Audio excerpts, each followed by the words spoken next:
guy, a beer in the neighborhood. Call Joe Murray. I happen to trust Joe Murray. First time I ever met Joe Murray was at a Hooters. I like that. Vomit. Whoa.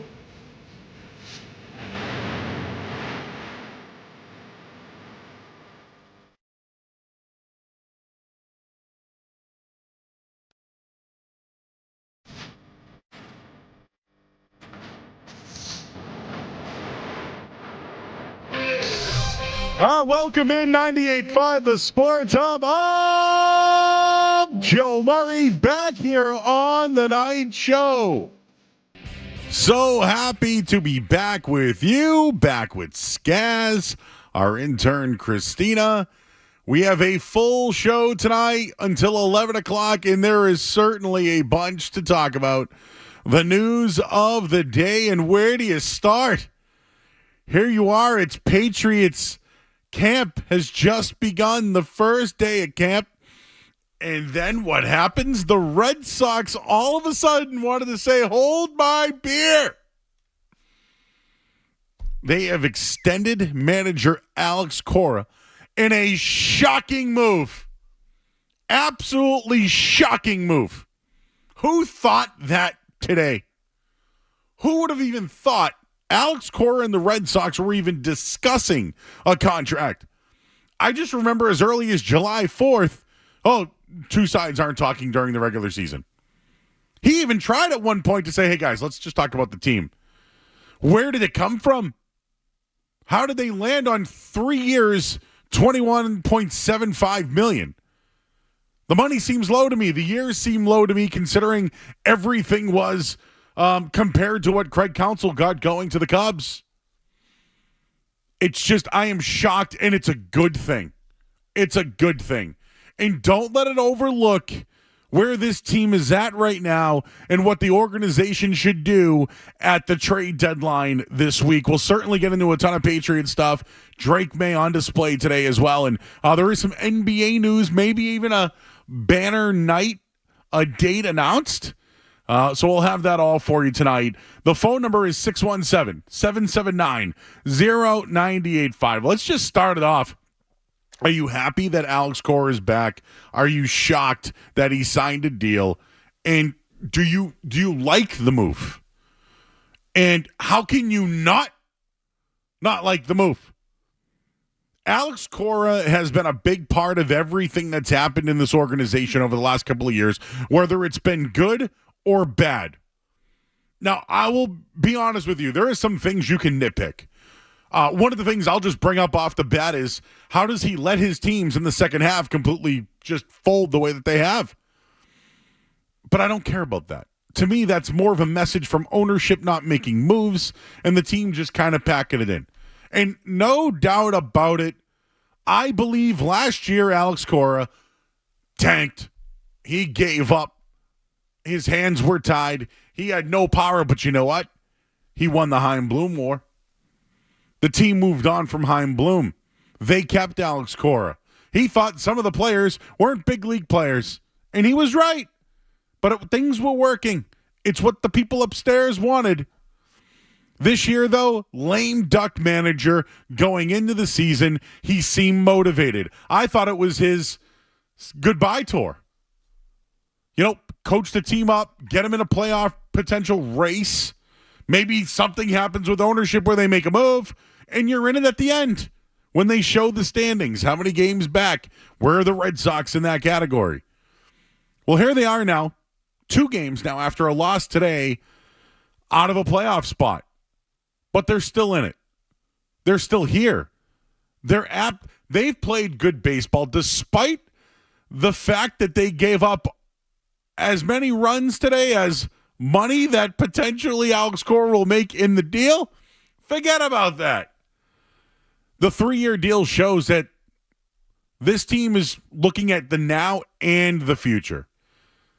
It seems like that's all they ever cared about was worry about it down the line. Look at the prospects that are coming up. I think this is a great move. I think it's great for Alex Cora. I almost wonder if he could have gotten more in the open market as a free agent. I do. Especially what he did with this team this year and what Counsell got. $40 million? I thought Cora would have gotten more.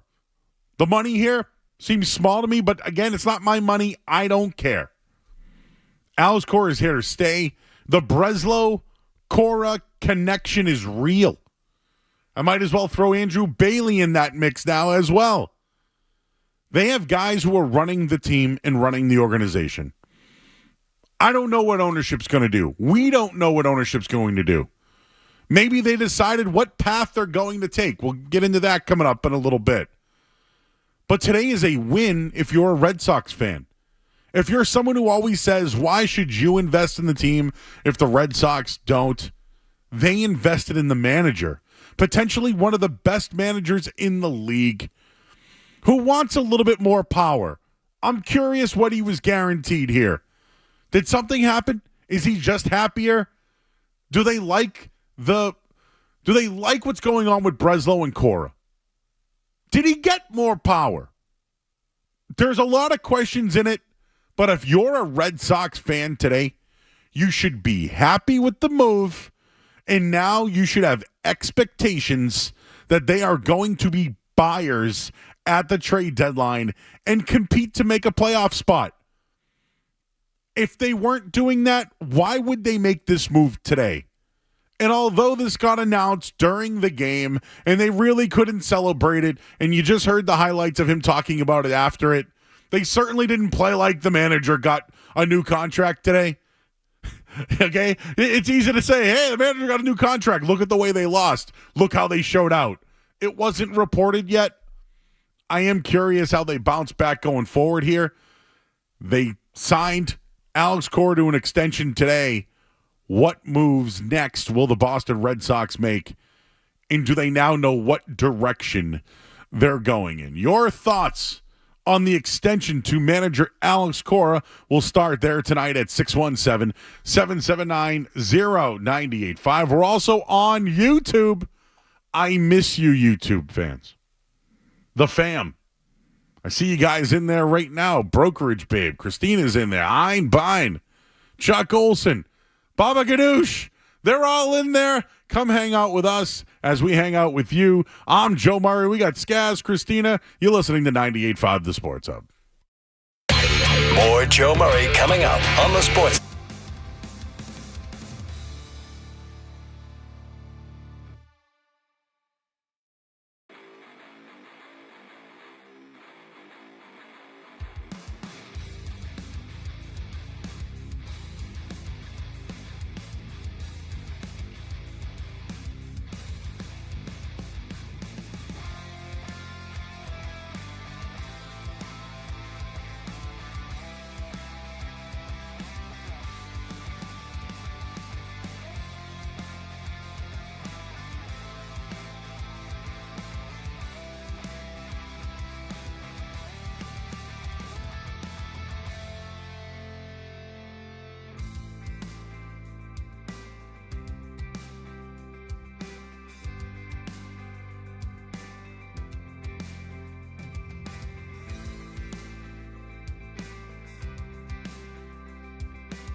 It's Joe Murray on the Sports Hub.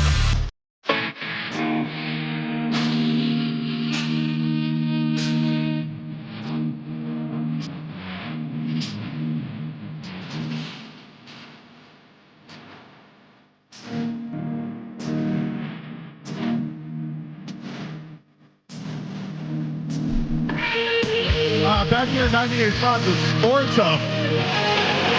What a night to return, huh? Just a little something going on. Oh, by the way, I didn't even tease this new NBA deal that's going on right now. There's a lot of news dumps happening today. Wonder if people are taking tomorrow, one more day tomorrow, and then it's taillights for the weekend. That's at least it's me again, Skaz. I'm sorry. I won't be here Friday night, but I appreciate the people who have said, Joe, we miss you. Back here at night, we're going to play all the games. We got in or out, musings, a bunch of stuff I have that I don't even know if we'll be able to get to it tonight, maybe tomorrow. And I might have to tease something that's in the works. And I can't believe I didn't talk to Christina about this. I'll do it next segment. But a tradition unlike any other on the night show.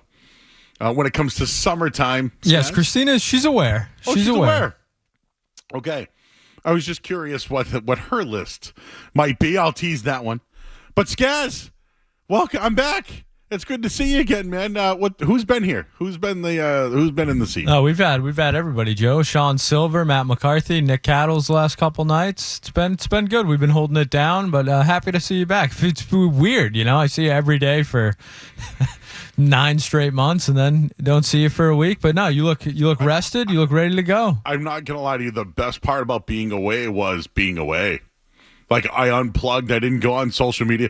Every once in a while, I'd see something and I'd want to write, and I'd be like, I'm just not going to do it.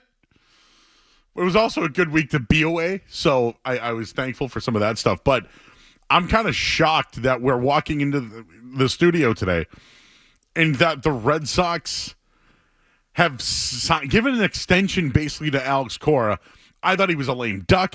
I thought he was a goner. I thought he had no control. I thought, it's just an asset and fans and their expectations, and they have a problem. So when you saw extension, I didn't believe it. I thought, maybe it's a trade. Nope. Extension in Denver before the game. Alex Cora, 3 years, $21.75 million. Your thoughts? Yeah, I know you mentioned the money a couple times. I think the money's, pretty spot on. Craig Counsell got a little bit more, but he was also, the Brewers expected him back. The Cubs kind of needed to pry him away from there, so I think that was part of it. 3 years, I think that's just what baseball's kind of become. These guys don't get the 5, 6, even, 8-year deals. I think 3 years is kind of the going rate for Major League managers right now, and Cora's going to hopefully, see that young core come up. This team is looking like it's going to start to turn a corner. Hopefully they add this year, and then they really have something to build on heading into next season. And I don't think Cora signs this extension if he doesn't have a commitment from the front office.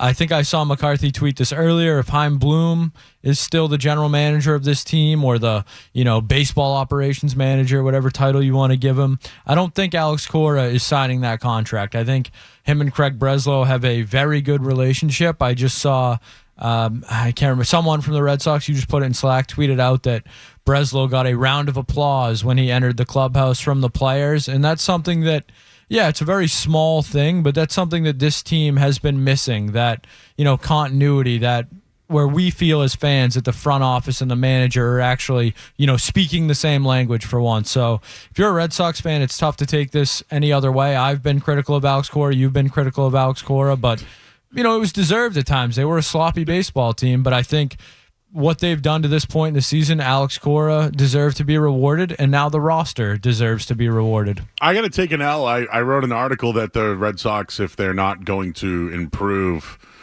this guy's not going to take extra BP or... Joe, you want to talk about L's? I posted an article at 7:30 last night that the Red Sox front office failed because they didn't negotiate with Cora in the offseason or didn't bring players in. So, that article that had a short shelf life, but you got to take swings. I'll tell you, Bill Spiros of the Herald, the Red Sox cannot be taken seriously until they solve the Cora problem. That was today. Hey, well, guess what? We can take him serious now. No, this is a shocking move. You know, I'll be honest. I'm surprised we're here today on July 24th, and Alex Cora is going to be here for multiple more seasons. I think he could have been fired multiple times. He chirped back a couple of times. Some of his comments. We got the Miami rumor. Exactly. Going back to his alma mater, like, oh, how much money will he make doing baseball tonight with his boy Karl Ravech, who started that Miami rumor, by the way. What changed? What changed from March to now? Is it a winning core? Does he have more control over the roster? Does he have more control? That's my biggest question. Does Craig Breslow have more control, and Alex Cora knows that? Did he look at Chaim Bloom and say, this guy's just a figurehead. He has no real pull. No matter what he tells me, I'm not confident in. And now that Breslow's there, he trusts Breslow. So maybe it doesn't even have to do with Cora's pull, but the guy that does have pull now is someone that Cora believes in. These are the quotes. You mentioned Alex Spear. A couple of things here. So I'll read this after the loss tonight. Cora says he's been in talks with Breslow and made it clear he wanted to win and wanted family security. They're winning. He's got money now. He felt both concerns were addressed. He said Breslow was the closer in flying to Denver to finalize the deal. Cora has agreed on a 3-year extension. With what this organization means to me is the world, said Cora. This is home for us. We put everything on the scale and decided this is a great opportunity. Where we're at, where we're going, this is what I want. And then you mentioned Breslow on Cora. How do you know that this was the right decision? When I walked into the clubhouse, I got a round of applause, which means obviously those players care about him. They know how special he is. I think the city of Boston knows how special he is. I think we do. I think we have watched this guy win a World Series. We've watched him manage games, manage bullpens, manage personalities. We've also seen the bad side of it. He was fired. He was fired and brought back. It was certainly embarrassing to him. I'm sure it was embarrassing going into the final year of his contract, wondering who his general manager was going to be. Between Dombrowski, Bloom, and Cora, and now Breslow, who would have thought Cora was the one left standing? Right? Dombrowski, how many championships can that guy win and put together, or championship teams? Bloom at least was trying. He just didn't want to let anyone go. And quite frankly, seemed like he had no balls. Breslow at least is trying to do what he can. Maybe more communicate. Hired Andrew Bailey. That's working, right? How does this thing now finish off this year?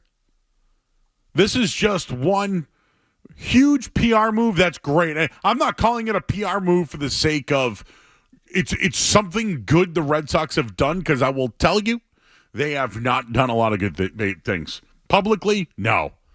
Whenever the owner talks, it's awful. Sam Kennedy is the absolute worst to listen to. Breslow really doesn't have control. I know Skaz maybe brought that part up, as maybe he has a little bit more, and Cora is collaborative in that. But going forward here, I know they lost 20-7 today to the Rockies. They've now lost, 5 of their last 6? Not good. They're 54-47. I think they're better than anyone's expectations. They're 1.5 games out of the final wild card spot. I think Cora is all in now.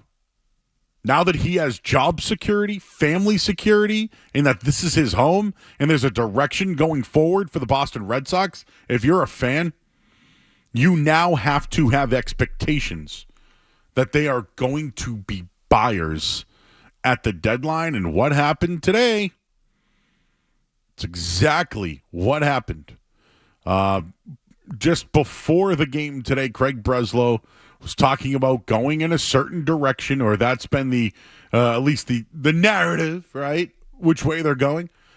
Well, it looks like now Craig Breslow has a direction for the team, and he's picked his lane.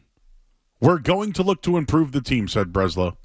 The Sox want to add pitching, he even said, starter or bullpen, and a right-handed bat or bats to make a playoff push. You heard it there, folks. They have committed to a manager, and they've committed to improving the team with pitching and right-handed bats and go for a playoff push. Is that directive from ownership? I don't know. But I'll tell you one thing.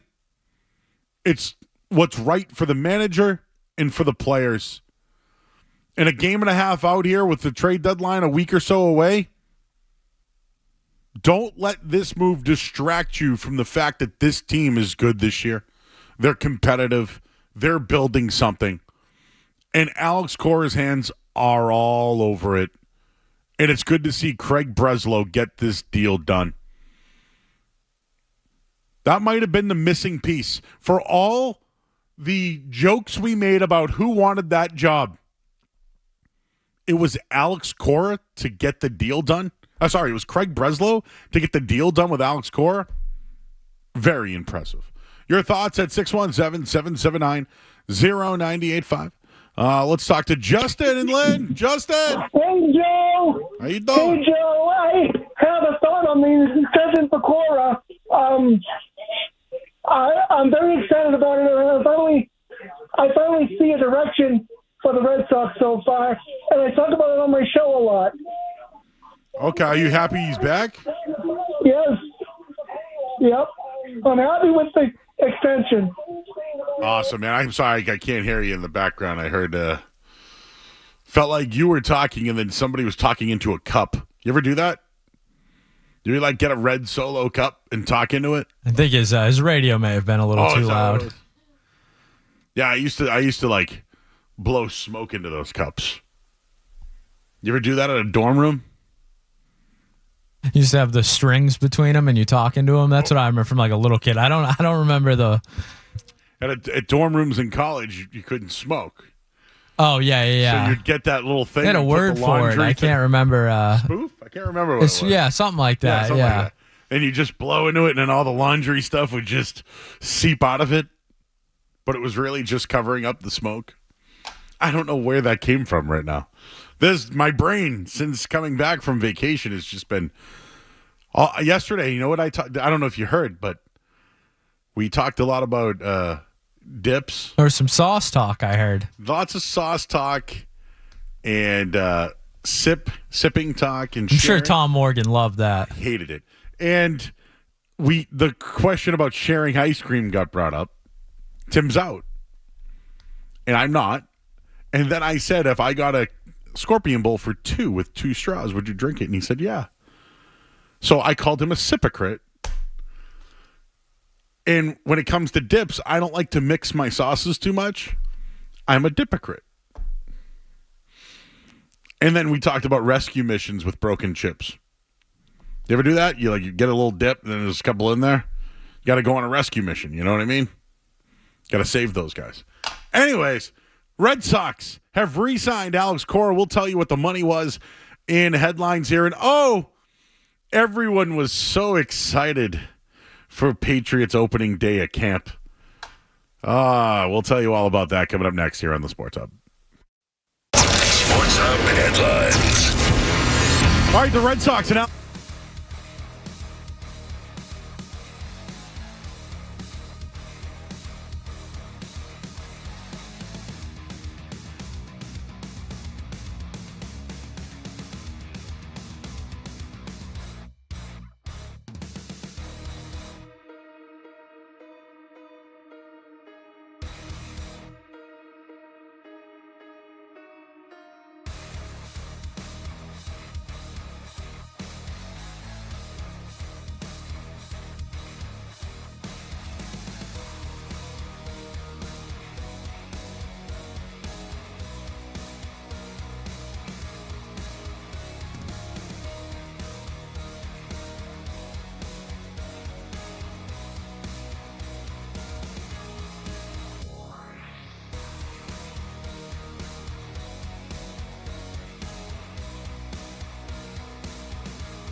Hi, with you until 11 o'clock.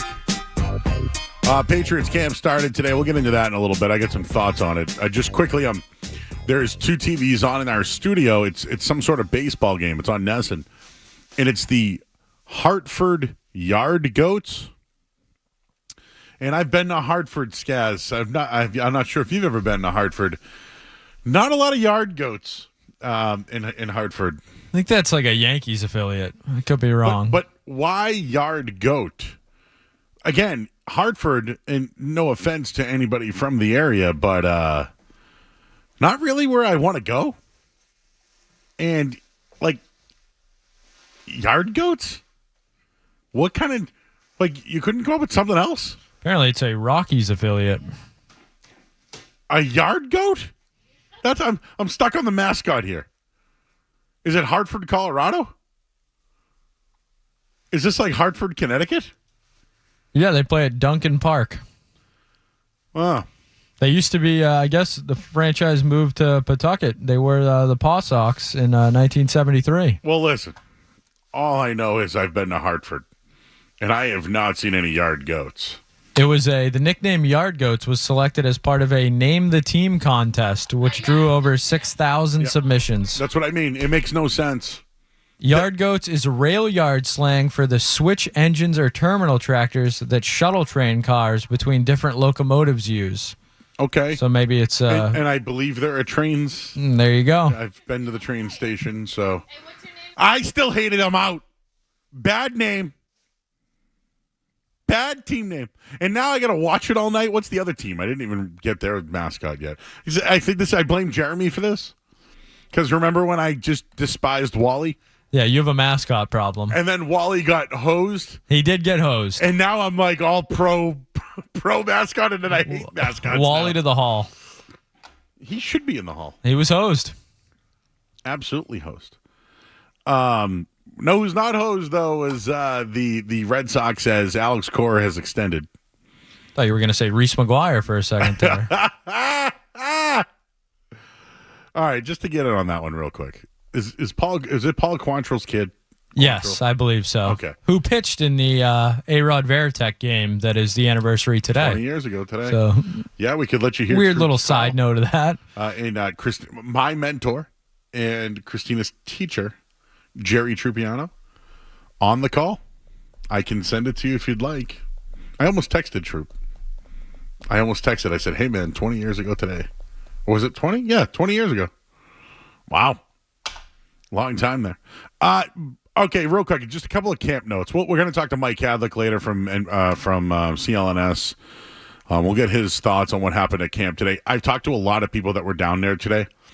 People were texting, Joe, it's not as good. It's not good. Maybe you were right. I got a few of those today. Joe. They look like they're going to suck. I won't say the names of the people who sent that to me, but they were there. So as far as camp goes today, people did show up. The running of the jorts was not the... I got in trouble for that last year. I went down there. Remember when I interviewed Bailey Zappi? Oh, yes. I'm going back. Quarterback controversy. I'm going back this Sunday. I'm going to be down there this Sunday. You going to get Zappi again? They better. Maybe Joe Milton? I don't want to talk to Joe Milton. Bazooka Joe, not interested? Well, I'd ask him if he could play another position, maybe. Big boy. I know he can throw, but I watched him play at Tennessee, and, he wasn't good. So here's a couple of notes. The play of the day was Jalen Reagor down the sideline from Drake May that he had to make a one-handed catch. The best player on the field today, Jalen Reagor. I don't even know how to say his name anymore. I remember him at TCU. He was really good, was a first-round bust, and now he had a kick return last year. I remember that. But if that's your best player, you suck. I'm going to be positive. It sounds like they split the reps at quarterback today between Jacoby Brissett and Drake May. 50-50 Brissett when it comes to the snaps. So maybe Brissett got a few more, but overall they switched off every play. Calvin Anderson was at right tackle. Chuks Okorafor was at left tackle. And Michael Onwenu, who makes $20 million a year, I can't remember how much money he got, is now moving back to guard. Interesting. Matthew Judon was there and was very candid about his contract. He said, watching other people get paid, I wanted to get paid too.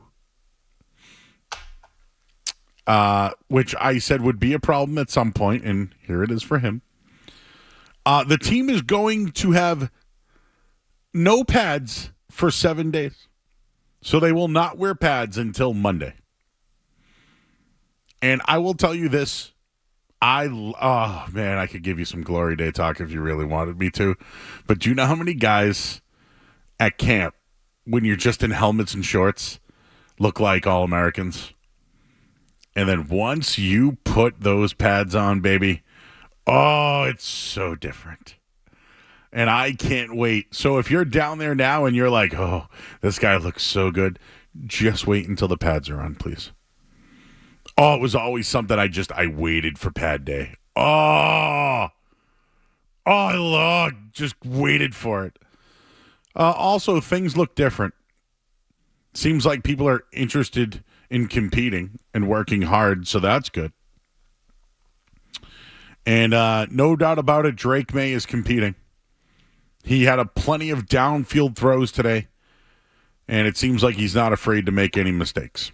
So that was at least my takeaway from not being there today.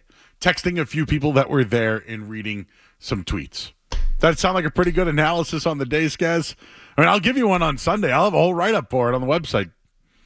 I'll be patiently waiting for Joey Murray's interviews to start another controversy.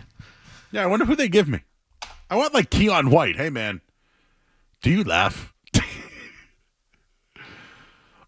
I saw a couple of movies, guys, during vacation that I think we have to discuss. And there's a Celine Dion update.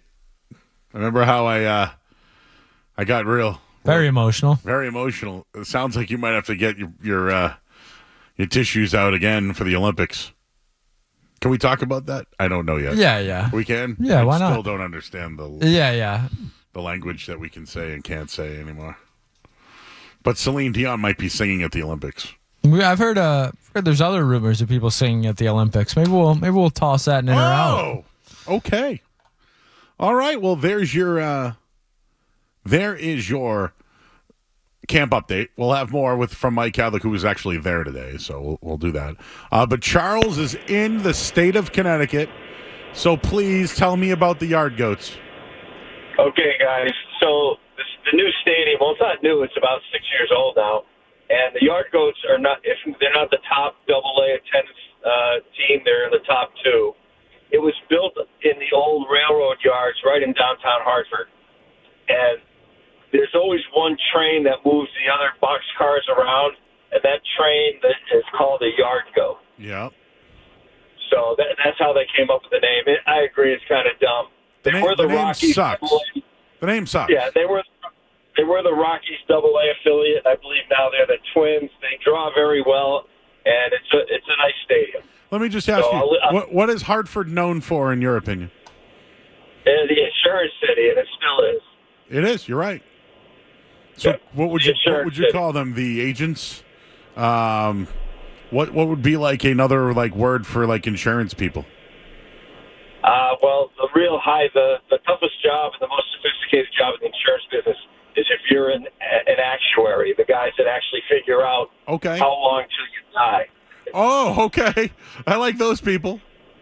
It's called actuarial science. It is a science. Oh, okay. It's not like a Bill Nye fake science thing. Oh, no.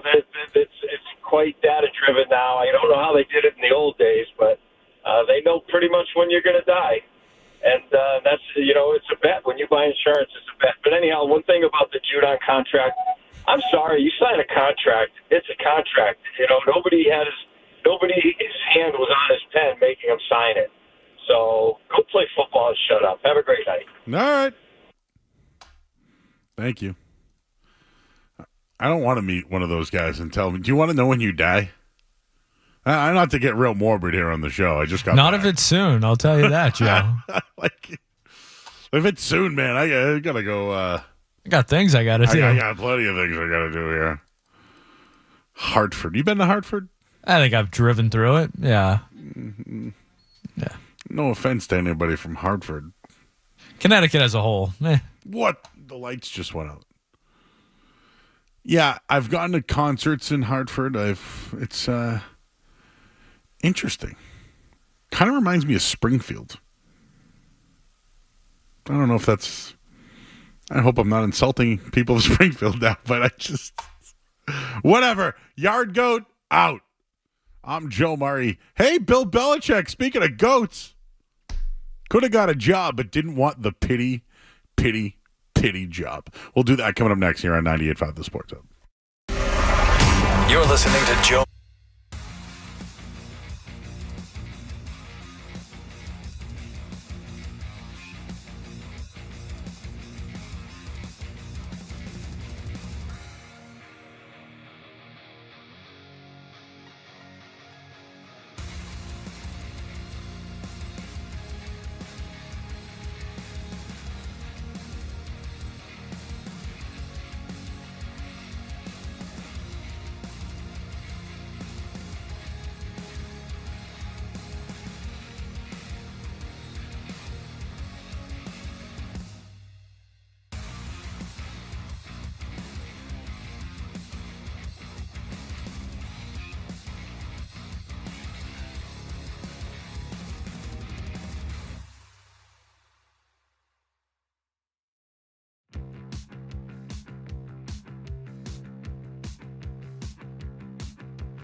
Joe Murray on the Sports Hub.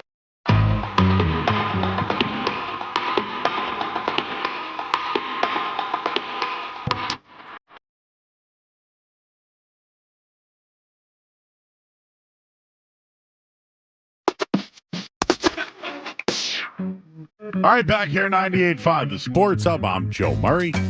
We'll get back into the Patriots camp. Alex Cora's got an extension. We'll talk to Chris Hatfield later on tonight. He's from Sox Prospects. We'll get his thoughts on what's going on at the deadline, some of the Sox up-and-comers, and what the Red Sox will do at the deadline, and obviously get his thoughts on the extension to Alex Cora. We're here all night. Phone lines are open to you guys. 617-779-0985. We got in or out in 1 hour. We got musings that I have a lot. I got to unpack. A lot. So stay tuned for that as well. And we're here until 11 o'clock. So again, the phone number is 617-779-0985. I will tell you this. You'll appreciate this one, Christina. I've had interns just reach out to me galore. Bryson's in our chat right now. I don't know what it is. I love Bryson. Why am I always antagonizing him? Why can't I hey man, yeah, dude. I always throw jabs at him. Yeah, the Sox are going to get Nathan Eovaldi. I don't know why I can't just, it's I'm always just playing tag with him. I saw Joe the intern the other night. Katie hit me up. She wants to come by and see us again. I know she's doing some work elsewhere. Ryan Bell has now started at Syracuse. He's already in class, right? Kevin was last night. I heard that Nick Cattles was all over. This is what I heard, okay? I was away. I heard Nick Cattles was a dick to Kevin. That's what I heard verbatim. I would say no, that is not true. It's not true? No.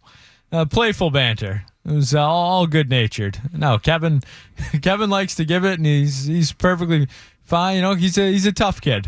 But no, all in good fun. Okay. Zero, I would say. Just No truth to that. No malice. There's no malice. No. Okay. Zero. I was told personally. No.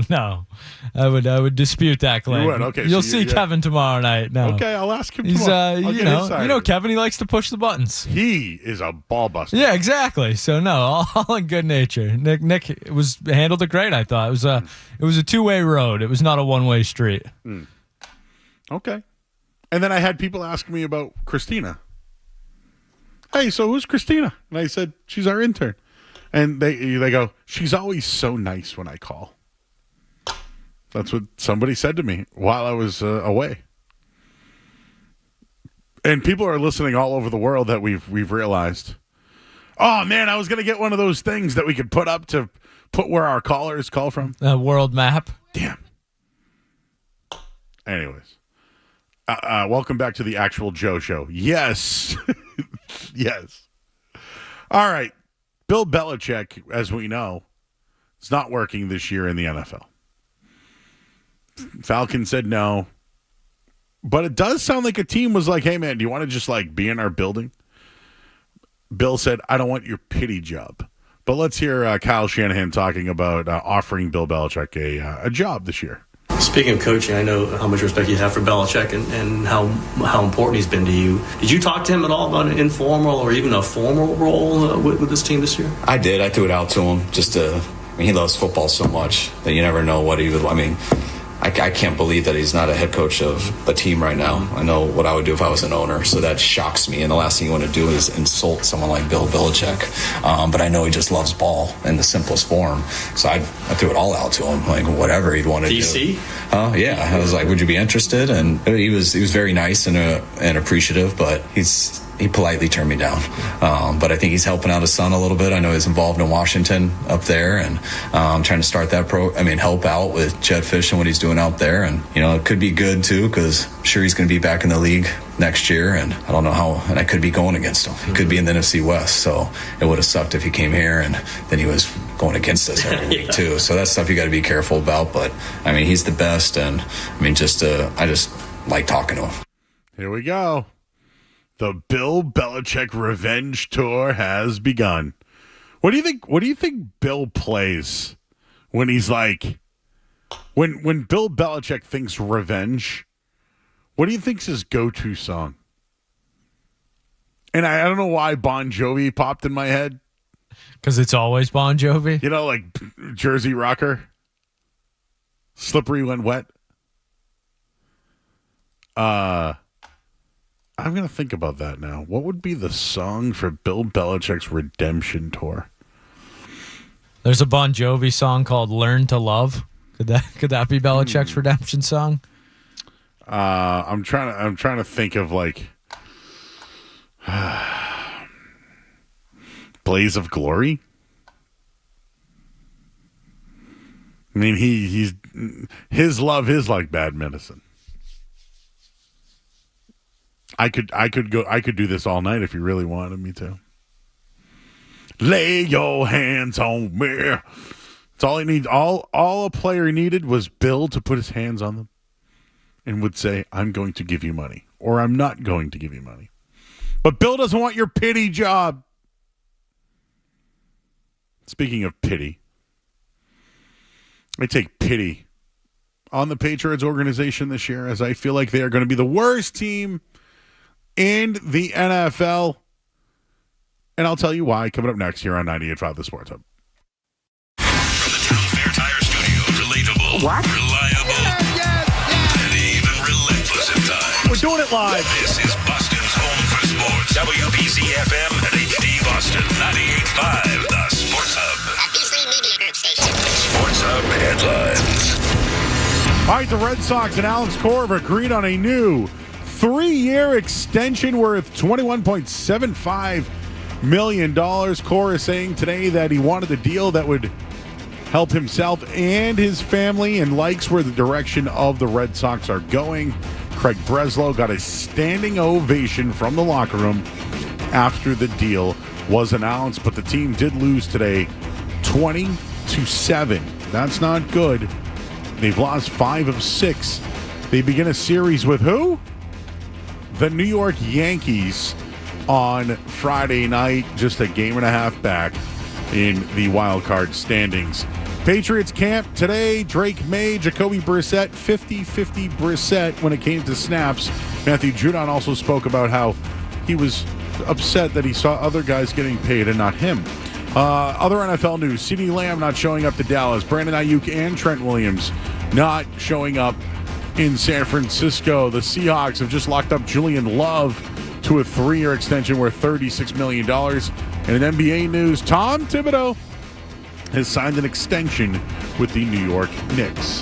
Headlines, they are brought to you by Eastern Mass's leader in drain cleaning and pipelining. Drains by James. Slow drain, clogged drain. You need to contact Drains by James today at drainsbyjames.com. I'm Joe Murray, and I'm out on the Yard Goats. Boston's first FM all sports radio station. Let's go! All sports radio. Boston's home for sports. In the middle. 98.5 The Sports Hub. I think we all knew it was Jacoby Brissett, and if Drake May grows by Thanksgiving, he may get a start. But again, we got to be honest about this. Mahomes didn't start until week 17. Listen, man, this is a horrendous decision. What's a horrendous decision? Jacoby Brissett, the 31-year-old Jacoby Brissett backup? is a top 5 backup in the league. Exactly. That's right. By the way, why put your young guy out there who's not a refined quarterback? We looked, realistic people knew 2 things. That of all these quarterbacks, Bo Nix, Caleb Williams, Bo Nix because of his starts, Penix because of his starts, Caleb Williams because of his talent, and Jaden Daniels because of both, were ready to play pretty early. And everybody knew that J.J. McCarthy and Drake May are not ready to start. That's a given. Sam Darnold and Jacoby Brissett should start this year. Now, if you get past Thanksgiving, your team's bad, and you're like, we're going to give the kid a couple of late season starts. But Drake May, footwork, accuracy, he's not ready to start.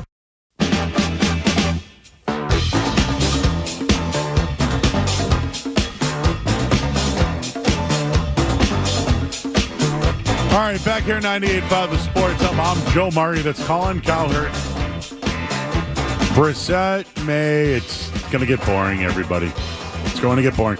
I haven't even been down there yet. I'm going to be there on Sunday.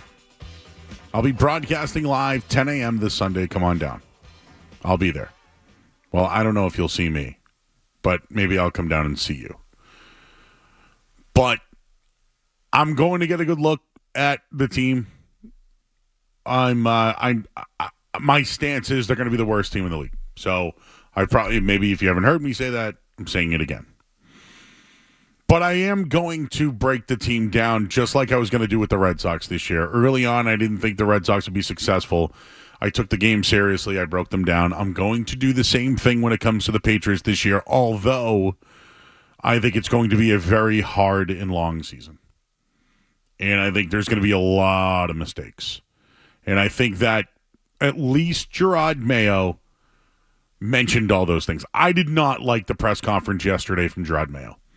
And it made me miss Bill Belichick.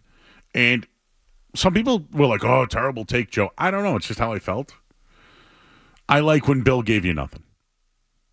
I think Mayo gave you too much.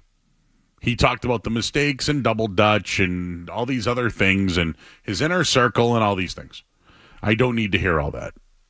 I just don't. He also opened the can of worms that if Drake May lights it up during the preseason, he has a chance to be the starter, and it goes against everything that Elliott Wolf and the team, I think their plan was all along. And I'll just go by what Scott Zolak said today. I heard him. There's this little thing that's going on, Skaz, where Barth and Zolak do like a 10-minute hit after practice. And Zoe said it perfectly. He said, if you look at the four quarterbacks, all four of them do something different. Zappy.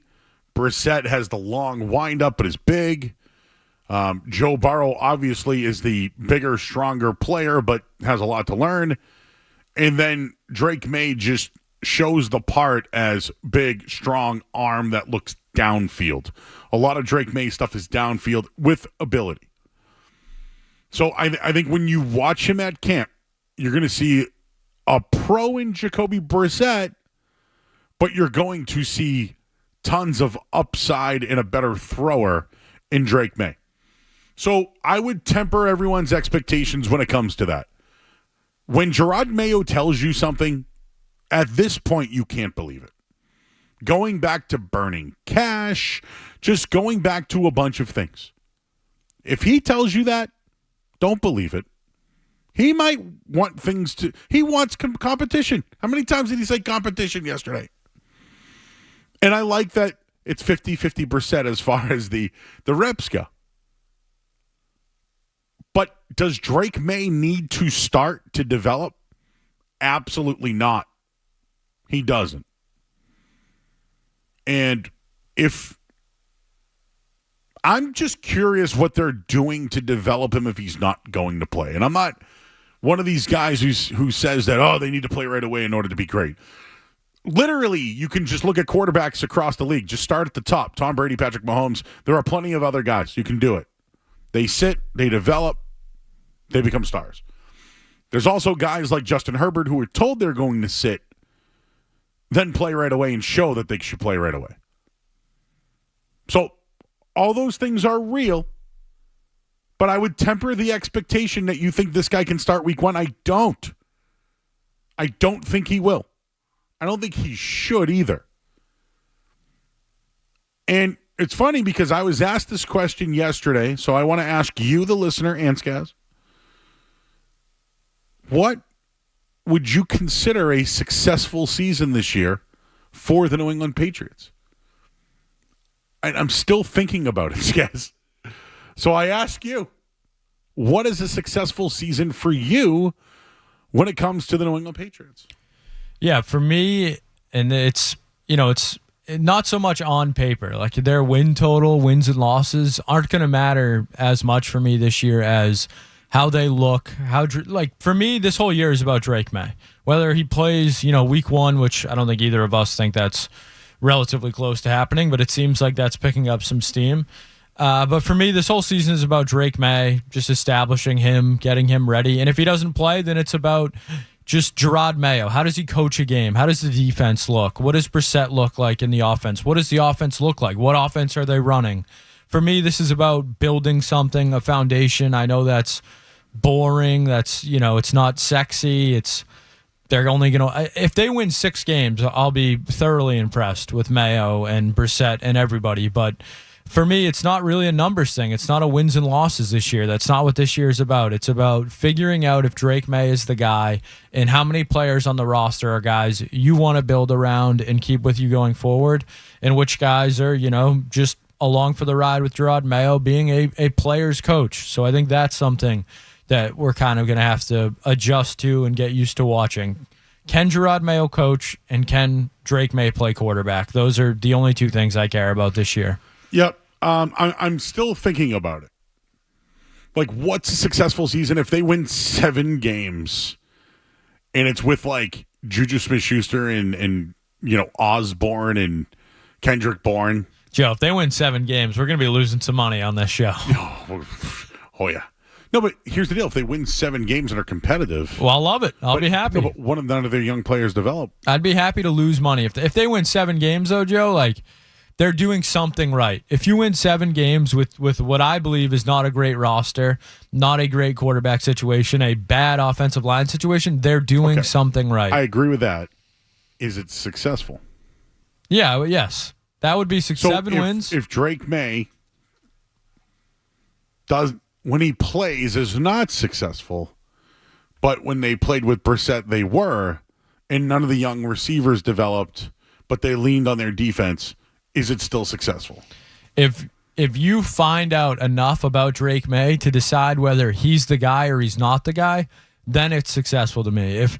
And maybe 1 year is not enough. Maybe the team is so bad that you say we got to give him another shot next year, but I said this to you before the show, and I think Maz was talking about it earlier today too, but the best thing in the world, Drake May's biggest advantage heading into this season, heading into training camp, his biggest, pro is that he's following Mac Jones and that he's not Mac Jones. That is Drake May's greatest advantage. So, it's so true. He's going to get a leash, and, we'll see, when does that leash start? And, hopefully we don't see it get pulled on him, but he's a rookie quarterback. This is what happens. So for me, it's all about, can Gerard Mayo coach? Can Drake May play quarterback? By the way, I don't even know what control Mayo has. Like, Evan Rothstein's the guy that he's going to lean on when it comes to challenges. And you know how many times last year, Skaz, I would do a post-game show and then come back and be pissed because I'd get an answer, but then I didn't believe the answer, and then it wasn't the answer. So I sniffed it out. Every time on a 4th down, I would be like, who made that call? Because you know me, I did not like Bill O'Brien. I thought he was not good for the situation. I won. Walter White, I won. But I was told constantly that on those 4th down plays, it was the head coach. Is Gerard Mayo offensively going to be making the calls on 4th down? Serious question. I would think no. Then what control does he have? Like, you're right. To your point about Gerard Mayo. Do you want him making that call? I don't know. Do you know? I don't know. You're saying 4th down, though, they have the ball on offense. 4th down, I want the head coach to be like, we're going to punt, we're going to kick, we're going to do this. Okay, so I want the coach to make that decision. All right, I thought you were talking about the play call. I think Gerard Mayo does have that decision-making ability. I don't want him making Alex Van Pelt's play call. How do we don't know? Well, now we got some titles, Joe. In-game, what was that? In-game operations manager or whatever? We should read these later. Those titles. What was Troy Brown's? Friend of the program?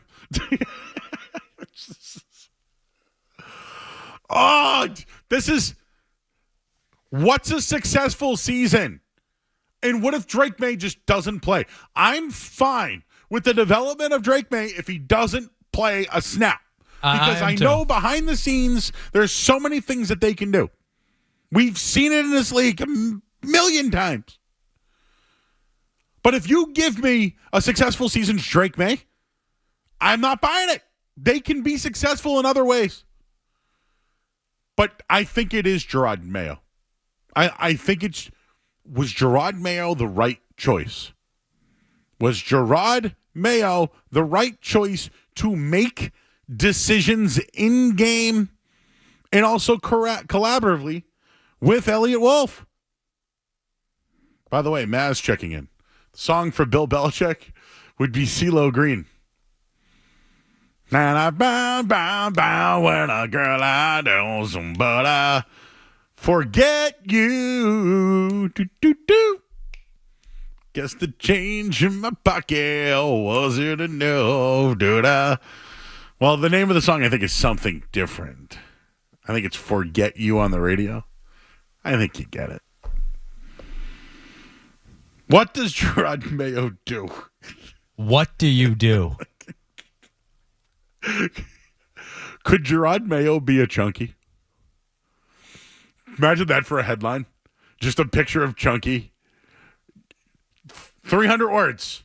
Is Gerard Mayo a chunky? What does Gerard Mayo do? I'm serious. I don't know. Well, Chunky's problem was that he didn't know. Do you think Gerard Mayo knows? Chunky. Does he know what he does? Can we just get the sounder, please? Because I did. Hey, Gerard Mayo. It's 4th down and 1. And Jacoby Brissett has the ball. What do you do? It's a chunky. Uh-oh, you got a chunky. Get ready for it, Skess. Get that sounder ready. I'll wear that button out. Oh. What do you do? I know we got Mike Kadlick coming up in a minute here. Bob. Hi, Bob. Hey, what's going on, Joe? How are you? How you doing? Good. So my question is, what are you looking for in Gerard Mayo to say that we're not going to be like the Cleveland Browns, picking in the top 10 every year, looking for a quarterback, going through 15 different quarterbacks in 18 years? I'll hang up and listen to you guys. Did he say that? No, he's saying, like, what are you looking for to show you that's not what Gerard Mayo will be? That's not what the Patriots will become. It's a foundation, right? How about an offensive line, running game? How about just look like a football team? Yeah, just remember how the Red Sox this year, it was just make plays in the field? Yeah, when they couldn't field for like a 3-week stretch. Then they started to field, and look what happened. Their record when they don't make errors is very good. Maybe when you don't turn the ball over and give up sacks. Yeah, how many penalties are they going to have? Penalties. Turnovers, like that stuff that you look at the head coach. Do they convert on special teams? Are they ready coming out of halftime? How do they start games? Yes. What's the game plan? Stuff like that. Back-to-back road games. How are they? Things of that degree. Yep. Coming off a bye, how do they look? Yeah, that's all new head coach. That's everything you're going to be looking at. All right, well, somebody who's not a chunky, because I know what he does. His name's Mike Kadlick. He works over at CLNS, and we'll talk about it next here on 98.5 The Sports Hub. More Joe Murray coming up on the Sports Hub.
Back here, 98.5 The Sports Hub. I'm Joe Murray. We've been on the air for over a year now as the night show. And we have been using the chunky reference for a year and a half, almost. It's a chunky. Uh-oh, you got a chunky. And the chat is now wondering the reference. I appreciate you all going with it for so long. No, I think a majority of the chat knows, but yeah, of course we get some new people in every once in a while. That's true. We have new listeners. It's from I Think You Should Leave, one of the funnier TV shows of the last couple of years. Do you remember the show Press Your Luck? Yeah, like, no whammy, no whammy, no whammy. And then the whammy would come out and dance and you lose all your money. The whammy knew what to do. The chunky doesn't. No, he has no idea what he's supposed to do. So when we say, what do you do?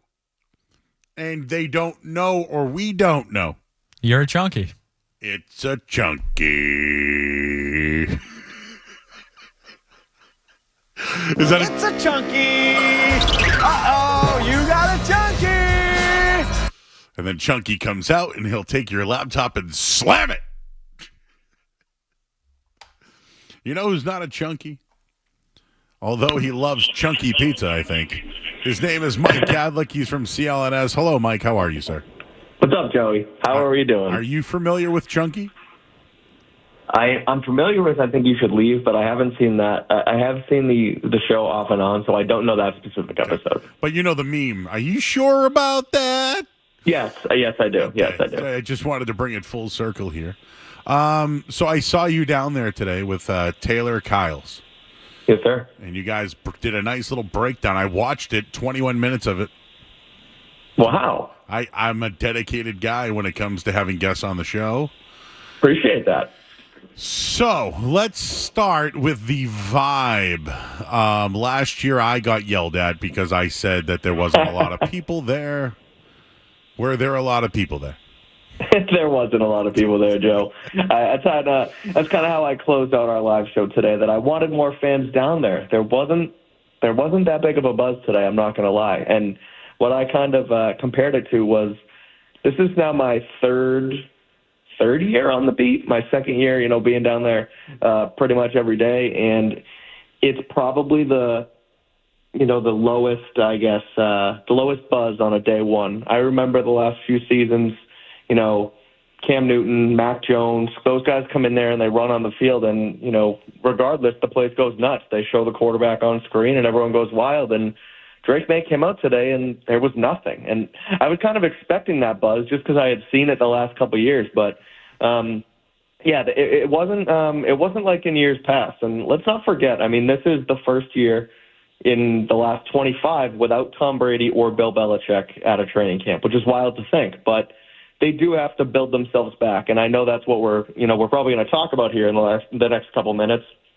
is that rebuild and how it probably isn't going to be a great team this year and all that stuff, but they need to earn it back. And so, long story short, I know I remember that last year you kind of getting some crap for it, but no, I didn't. I did not get as much buzz today at all as I've seen in years past. All right, I'm holding the quarterback questions because I have my own opinion of what happened today, but did anybody stand out to you, whether it was a star player, an undrafted kid, someone they drafted? Was there just somebody there today where you went, hey, man, who's that guy? He looks good. Yeah, I'll give you two. One was Austin Hooper, the tight end who they signed from Vegas. Yep, used to play in Cleveland. He played in Cleveland, obviously, under Alex Van Pelt and with Jacoby Brissett. And so Brissett and Hooper already clearly have a little bit of a connection. There was one play where Hooper ran like a little stick and nod route, and he ended up going up the seam, and Brissett, threw a laser into him, and, he caught it with ease. It was a good throw and a good catch, a good route.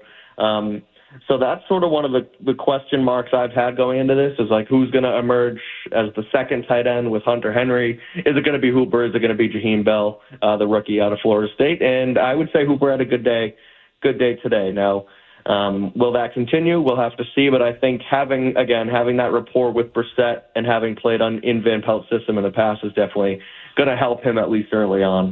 The other guy is Jalen Reagor, and I'm sure you've heard about it. It's kind of been the buzz of the day, but he caught that one-handed bomb from Drake May down the sideline, and the Patriots grabbed the photo, they posted it on social, the NFL retweets it, and all of a sudden everyone's talking about Jalen Reagor again, like he isn't, a bust first-round wide receiver who was drafted 4 years ago and hasn't been able to stick anywhere. So it is one good practice, but I do want to give him his due. It wasn't just that play. Him and Bailey Zappi, who, those two kind of found a little bit of a connection towards the end of last year when Zappi was starting some games. Kind of came on strong at the end there, and him and Zappi showed that again today. So, again, it's frankly, it's not great when, Jalen Reagor, your de facto kick returner and someone who's jumped around 3, 4, 5 different teams is your number one star of the day. But overall, I think, again, I'll give you Hooper and Reagor as the guys who stood out. Okay, talk about Mike Kadlick, CLNS. Go check out all his work there. How would you rank the 4 quarterbacks today from just what you saw them do on the field today? Between the 4 quarterbacks, how would you rank them? Yeah, we it's kind of, I don't want to call it a cop-out, but it's kind of a regular answer, and I think it goes in the order, really, of the depth chart. I think Brissett looks comfortable. I think you see the flashes from May, but he's still a little bit shaky, and he's not really unleashing the arm, yet. I think he's more so trying to understand what offense they're trying to run, and he's not going to, try and sneak one in across his body or, run for he can't really run because they're not in paths, but he's kind of being, not unleashing his full potential because he's trying to learn the offense and not make mistakes. And then Bailey Zappi and Joe Milton, we didn't really see too much of them. Drake May was the number 2 quarterback. He got, the second sort of first team, not the first team reps, but he got the second reps behind Jacoby Brissett. Bailey Zappi was fine. He was just normal Bailey Zappi. It's not really good. It's not really bad. He's been around here and he's what he is. He's a veteran, likely journeyman down the line. And then Joe Milton, we didn't see much at all. The only thing I'll say about Milton is that it's one speed coming out of his hand, and it's fast. He doesn't really show much touch at all. It kind of just comes out in one fluid motion, and it's great when you need him for a Hail Mary, or you're the Tennessee Volunteers. But I don't know how long that's going to last in the NFL. But yeah, I don't think there was any leapfrogging of the depth chart at all. I think it was pretty status quo as far as Jacoby Brissett's your guy. Drake May is the number 2, and then the other 2, Zappi and Milton are kind of fighting for that third spot. Am I being too critical when I am not impressed by the throws from Drake May and the touchdown to Jalen Reagor? I don't think so. You had to catch it with one arm. You did watch our video because me and Taylor Kyles had this argument today. See? I don't think that play specifically was necessarily an overthrow. The guy made a great catch, and it hit him in the hands. And if it hits you in the hands, you're supposed to catch the ball. It hit him in the hands. He caught it. It's a good play from both guys. Now, there was a couple other times during practice where Drake May did overthrow, a couple guys, and he threw one into the dirt to Juju Smith-Schuster. So it wasn't a perfect practice by any means by the rookie. But, to nitpick an all-star play, a highlight reel play, I think is silly. It was a good throw, it was a good catch, but does it really matter? No, it's a passing camp, but they're not in pads, and it's not real. It was during a competitive period, but it's not like it was third down in the AFC Championship game. It was the first practice of the first his rookie season. Like it was a cool play, but I don't think it means anything moving forward. So to be critical of it, whatever, but it's not that important either way, I guess is my point. All right. I'll let you off the hook on that one. Because you agree with me, right? Yeah. Okay, let me ask you another one. Sure. What, in your opinion, is a successful season for the New England Patriots? Honestly, it has nothing to do with the win and loss column this year. And I've said this for a while now, ever since they really decided to rebuild this thing, that this is not a 2024 football team. This is a 2025 and beyond football team. You have a rookie head coach. You have a rookie quarterback. You have a brand new offensive system. You have a brand new reshuffled front office. Like they need to find their identity before they expect to get wins on the table. So, look, even if they have less than the 4 wins they had last year, I still think you can, count it as a success compared to last year. Because look, Joe, and you know it yourself, you were on the radio every night, and you were watching every single game on Sunday. Every single week last week, the only thing we talked about was, okay, let's get to the end of the season. Let's get Belichick out of here. Let's find out what they do with Mac Jones. There was no hope. There was no reason to look forward with this team. And so what a success is putting building blocks together, and even if the wins don't come, seeing Drake May shine and throw for 350 yards and 3 touchdowns, even if they do lose a game, or seeing, Jalen Polk and Javon Baker have, 14 combined catches in a game, and they show that they can be those building blocks on offense. And then Christian Barmore, comes in with 10 sacks, and they're playing for Gerard Mayo, and Mayo continues to say all the right things, and hopefully doesn't do anything, blow up on the sideline or anything stupid. Like there are tangible things that you'll be able to see that can determine it to be a success without them actually having wins in the win column. Because again, it's year 1 of this truly not a fake, not a shotgun rebuild like we saw, the last couple of years. This is the true rebuild of the Patriots. And so you're going to have to be patient, but there are still going to be tangible things you can take out of it. What do you think Gerard Mayo will have control of on game day? And following it up with, will he be the one making decisions on 4th down, when to kick a field goal, and special team stuff? Yeah, so they Evan Rothstein, who is the assistant quarterbacks coach, he's been here a couple seasons. He's sort of he's Matt Patricia's guy. Yes, he's a Bill Belichick, Matt Patricia disciple, exactly. He had a new title added to, or an addendum added to his title this year, and he's also the director of game management, or it's like game management manager, so like something like that. He's Ernie Adams. Yeah, I have it in front of me. I'm looking at my roster from today now. It is, Evan Rothstein is the assistant quarterbacks coach, and he's also the director of game management. So at least on the offensive side of the ball, I think he's going to have a major factor in that, and being the sort of, molding the analytics team with the, game day coaching team, right? And so he's kind of been that guy behind the scenes for this year. They add that to his title this year. So at least offensively, I think he'll have a major say in that. And he'll sort of be in Mayo's ear on game day with, hey, these are the numbers. This is what it means to go for it here. These are the percentages, et cetera. And ultimately, I think it'll be Gerard Mayo's call. He is the head coach, and I think he'll be the one to say it. I think he'll use Evan Rothstein in his ear to ultimately make those determinations. I think he's going to have a major role in that. As far as defensively, play calling and things like that, I think he'll have more of a role because he's been in that before. And I think he'll sort of be that guy in DeMarcus Covington's ear to sort of run the defense, kind of like Rothstein will be for the offense. So, I don't think he's going to be obviously making the 4th down play calls or deciding to kick a field goal, like things like that. But I think that he'll be the last line of defense to make that decision. All right, I'm not going to ask you about the line today because Good, don't. It's a train wreck. Well, and here's the other thing: you played football, right? You ever see those guys who, look really good with the helmet and shorts, but once you put on those pads, baby, it's a different game, right? I used to love that.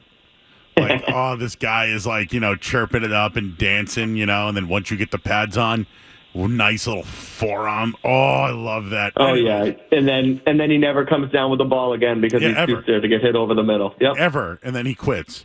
That's why I don't want to do line talk just yet because it's hard. But Tell me about the pool noodles at practice today.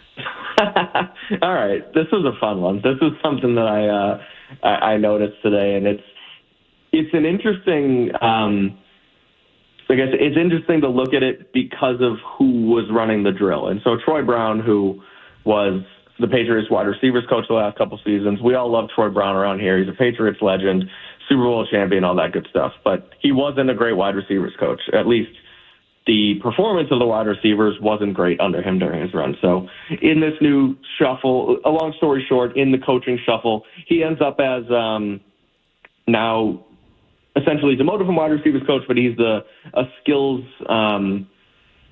what's his title? I have the titles in front of me again. It's like skills development. He's a skills development director or whatever. I said earlier Mayo Circle of Trust. Remember how you said he had a circle of trust? Yes. I just threw him in there. Yeah, for sure. It's him and Matthew Slater is basically the Mayo Circle of Trust, and they have to give them assignments. But he's in skills development. He's in the skills development department at one Patriot place, and so he's out there and he specializes in the kick returners and the punt returners, I believe. And he was a great punt returner in his day. And so they're doing this drill, and I'm watching it, and they have these like half pool noodles wrapped around their back. I know this is radio, so I can't really show you, but basically they have them wrapped around their back. And they have to keep the pool noodle in tight. Are their arms backwards too, holding the noodle? No, they tie the noodles around them. No, they do not tie the noodles around them. They have to squeeze it into their. You can look at it on my Twitter. I think I took a video. Okay, of it, I'll look it up. Okay. But they have to essentially they're squeezing the noodle around them so that if they let go of their arms and they move their elbows away from their torso, then the noodle's going to fall. So The idea is to keep their elbows in tight while they field the punt to kind of make a little bit of a basket. And so they're not filling their arms around, and that'll obviously cause a fumble. So I just thought that was an interesting little nugget from today's practice because, again, Troy Brown is in this new role with that skills development. It's kind of like the fine-tuning, it's like a niche little thing in football. And I thought it was interesting because he wasn't a great wide receivers coach, but if he's bringing that stuff to the punt return game, then maybe it'll make a difference. And if anyone's going to know what they're talking about, it's going to be Troy Brown. I have never seen a pool noodle at a football practice before. Well, you see something new every day, isn't that right? You know what would be cool though? Wave boards, because they're you could if you're a lineman and you hold the wave board up, you can punch real quick on that thing. You know what I mean? Oh yeah. And the defender can just hold it. It's not bad. We could be a football coach, Joe Murray. You know what? If one day I'm going to quit I don't know. Does it pay well? Probably not. Yeah. It depends on where you are, obviously. I mean, if you're going to go be an assistant at Dedham High, Hyde Park, Dedham High. Actually, right? the city might pay more than Dedham. Yeah, that's a good point. That's a very good point. So, yeah, we'll go into me and you. We'll go run the Hyde Park football team next year. I've done it. I've already done it. I got to move up now. I did the B team back in 2021 or 2001. Sorry. I was gonna say. Oh, you were the head coach of the B team? I was the line coach that turned into the offensive coach that turned into the coach because the coach quit, kind of thing. Did you call plays? We just gave it to the best player every time. It was pretty. Yeah, there you go. That makes sense. They give it to him. Yep. So, are you still eating lettuce on pizza? Oh yeah. So I moved to Norwood actually. Ooh. I was obviously grew up in Dedham, moved to Rosendale for a year, and now me and the fiance are in Norwood, and so we've always been a fan of Conrad's. They're known for their great steak tips. Known for their steak tips, exactly. But what people don't understand is they actually have bomb pizza, and really? that's where the chicken Caesar salad pizza comes from, is Conrad's in Norwood. So we had that the last 2 Fridays, and I'm still sticking to it. And I think if you like a chicken Caesar salad, you would like the pizza as well. You got to go to Lewis's. My buddy Joe's the chef there. Okay, yeah, been to Lewis's. He's a Hyde Park guy. I'll mention him. And is there any good pizza? Like, what's a new pizza joint to go to out there? What's this little Tony? What's this little Tony's out there? Little Tony's? I've never heard of Little Tony's. Okay. I know it's new to me too. Yeah, I know regular Tony's in West Roxbury. Oh, I mean, who love that? Have you heard of Johnny Pockets? Oh, Johnny Pockets is good stuff. I haven't had it yet. Tell me, can you give me like a 1-bite review? Yeah, so I'll give you quickly. Johnny Pockets, it's the old Oakdale Pizza in Oakdale Square in Dedham, and they used to have an Oakdale wrap, and it was chicken, fries, mozzarella cheese, bacon in a wrap pressed, and they went out of business. Johnny Pockets comes in, buys it, and they've kept the Oakdale wrap around, but they're known for their pockets, so now they have the Oakdale Pocket, and it's phenomenal. So you got to go check it out if you're around there. All right. I haven't been in the area in a bit. We'll get you there. It's right near our good friend Chris Carroll's house, actually. Yes, and I mentioned that his old man was the one who helped up Don Zimmer after Pedro threw him down, and it was on my fridge for like 10 years, Officer Carroll. Yes, it was. Every time I watch that video, now that I realized it was him, you can't miss him. That's good stuff. I feel like he should get a plaque from the Red Sox for that. Yeah, he should. Didn't you have him on your podcast for that? We did. You can check it out at 98.5thesportsroom.com. There's also another anniversary tonight from the Red Sox. Remember when A-Rod got hit by Bronson Arroyo, or were you a kid for that? Oh, yeah, I remember that. That was the year they won the title. It was 20 years ago today. That makes me feel old because I remember where I was. Yeah. What do you guys got going? I was in New Hampshire. Oh, you were? Yeah. They have good pizza up there, too. They do. Good pizza place near my lake house. JJ's Wood Fire Tavern. Near your lake house. Flex. Chris Carroll goes up there, too. I will. Well, my friend Chris has now been mentioned twice, and his dad, on this interview with Mike Kadlick.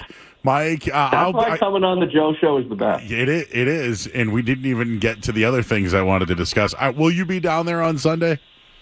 I will be there on Sunday, yes. Will you? I will be there on Sunday, so you come on up. Awesome. We're going to be up. We'll catch up. We'll be up there. You come see me. Sounds good. Oh, are you on the air? I'll be on the air, 10 o'clock. All right, let's make it happen then, for sure. We will make it happen, and maybe they'll bring us pizza. What do you think? Love it. Sounds like a plan to me. No, does Gillette really have pizza, or do they? Oh, they'll have lunch. I don't know if it's pizza on Sunday, but they'll have something there. I heard they got good wings. I also heard they have great steak tips from Dom's. The steak tips are amazing at Gillette Stadium. The official steak tip of the New England Patriots. That it is, Joe. That it is. All right, he's Mike Kadlick, CLNS. And I'll see you Sunday, Mike. Thank you, sir. Sounds good. Let's connect. We'll talk soon. Thanks for having me, Joe. All right, he's Mike Kadlick, everybody, and he puts lettuce on his pizza. And I'm out. That's contaminated scaz. If you gave me a pizza and put lettuce on it, I could take all the lettuce off, right? She's yelling. I don't know what she's saying. She's saying, Joe, but what about a Big Mac pizza? It's so good. No, I don't want lettuce. No. What? It's contaminated. When I eat it, I'm going to smell lettuce on the cheese. I think we have to go to headlines. I'm Joe Murray. Sports Hub headlines.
We got in or out coming up in a few.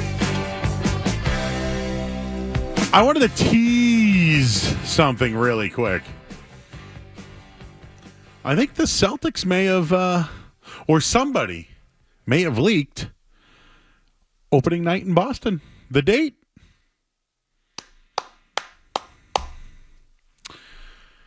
Per the Worcester Telegram today, Bill Doyle,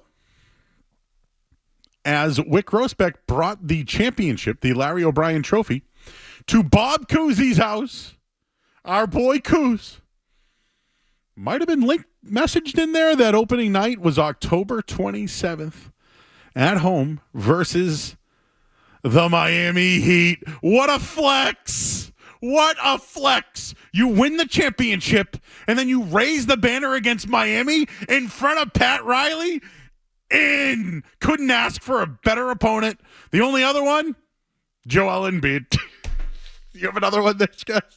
Yeah, the Knicks, but they're not really, they haven't been good in so long. They're good now, but yeah, I think the Heat that's very funny. We talk about sports schadenfreude on this show. I take enjoyment in the Heat not winning. So yes, if that is true, the report is true, I'll be very happy to see Jimmy Butler watching Tatum and Brown receive their rings. And you can read that article at 985thesportshub.com.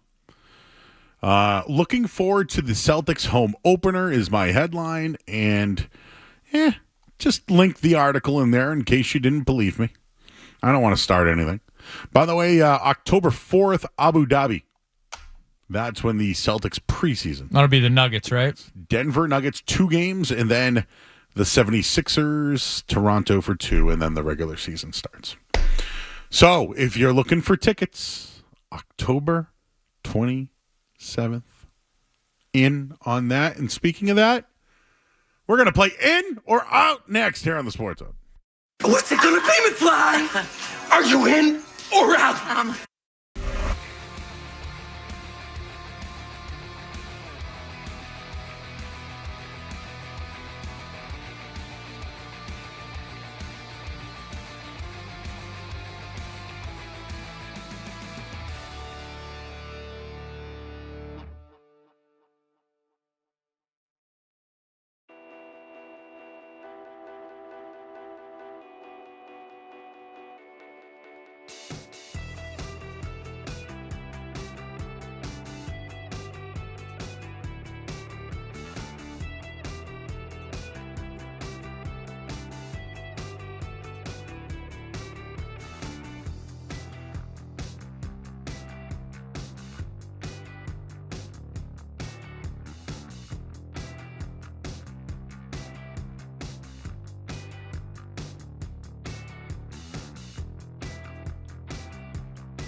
What's up? Are you in or out? Gotta know without a doubt. I'm the one you need for a dirty deed. I'm the best. Success is guaranteed. For show. And I think that's what a WrestleMania should be.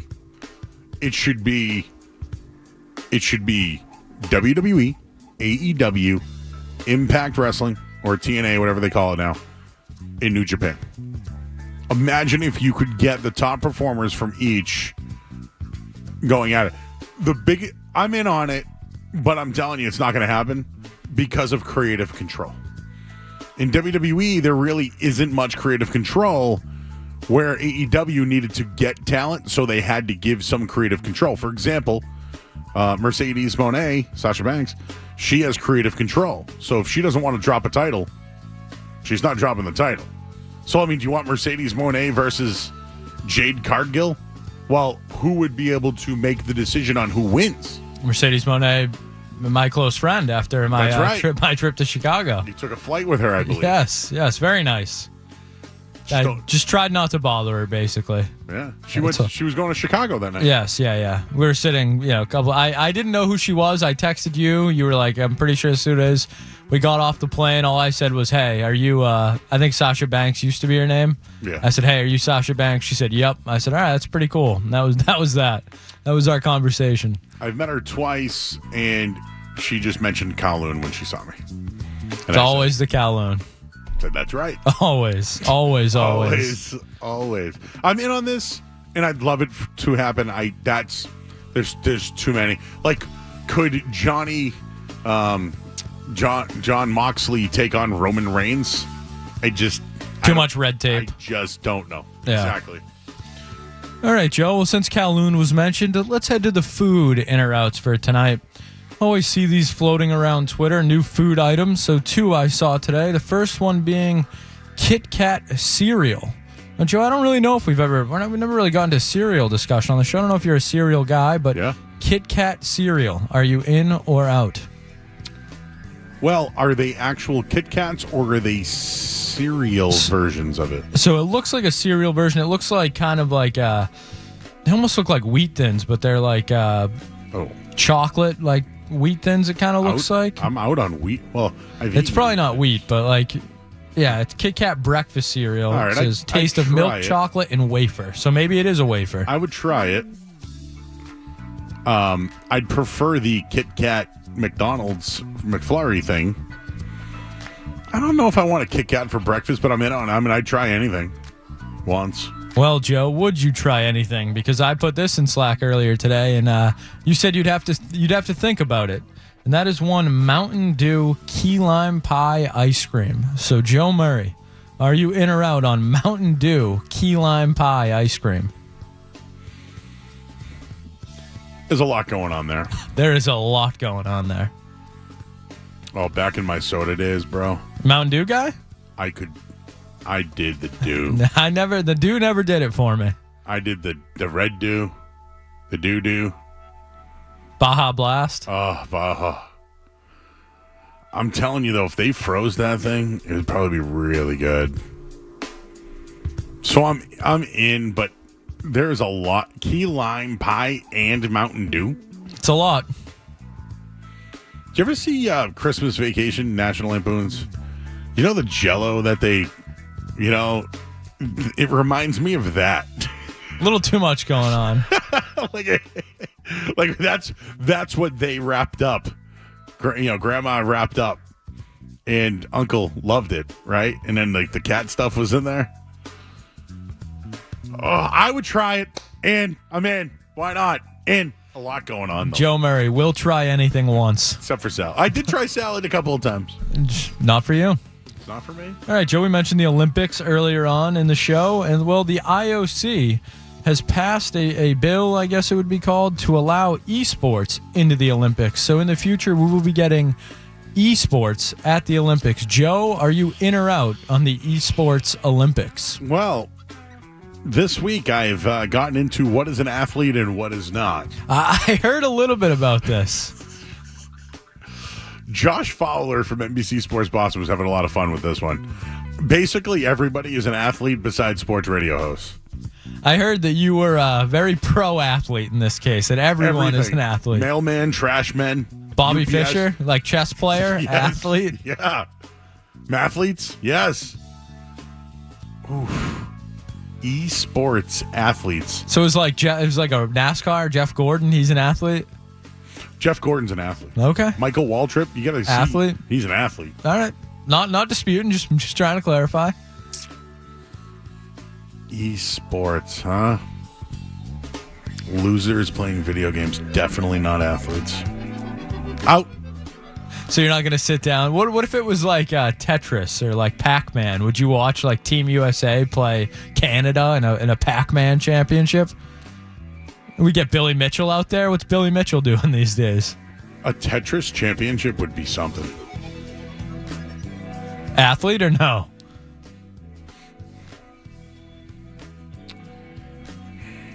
Nerds, no. But a mathlete's an athlete. Yeah.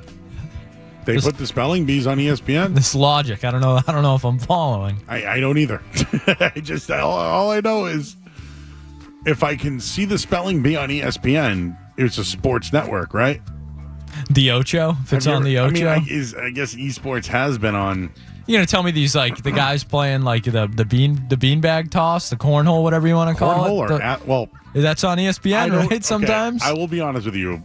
People I know who play cornhole are not athletes. Not athletes, certainly not. But because it's a physical activity, athlete.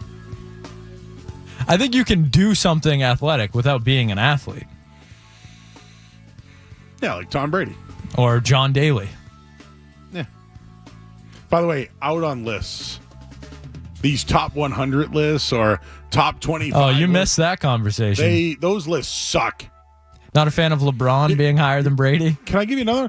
Joey Chestnut not being on the list. It wasn't it's a much funnier show than I thought it was going to be. It's not as heavy as I thought. I find it to be a password or a code word or something. And she's just like, what are you, a kid in a clubhouse or something like that? She's just, big Edie Falco fan. All right. That's it for tonight, huh? That's going to do it. We'll be back tomorrow night for another edition of In or Out. All right, we'll take a look at the Sports Hub headlines now. From the Town Wear Tire Studios, the only place to hear the local call of the game is right here. Sack at the 15. WBC-FM and HD Boston. Boston's home for sports. 98.5, the Sports Hub Beasley Media Group station. Sports Hub headlines. Alex Cora, blessed, says his tweet just about 25 minutes ago. A new 3-year extension worth $21.75 million. He'll be with the Red Sox for 3 more years.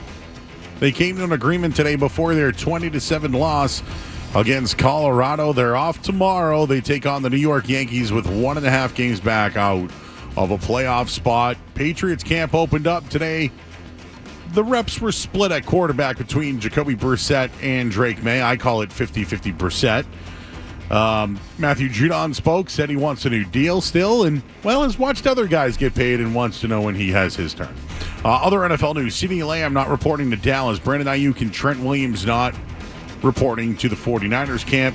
Seahawks have signed safety Julian Love. He gets a 3-year, $36 million contract, and Tom Thibodeau got an extension with the New York Knicks. Headlines, they are brought to you by Safety Insurance, providing comprehensive coverage for your auto, home, and business. Ask your independent agent about safety. I'm Joe Murray. Your next update soon. Boston's best sports talk. There's an app for that. Download the Sports Hub app for loads of stuff. Absolutely free. Connect with the shows, get podcasts, and more. Get it where you get your apps. Or at 98.5sportshub.com.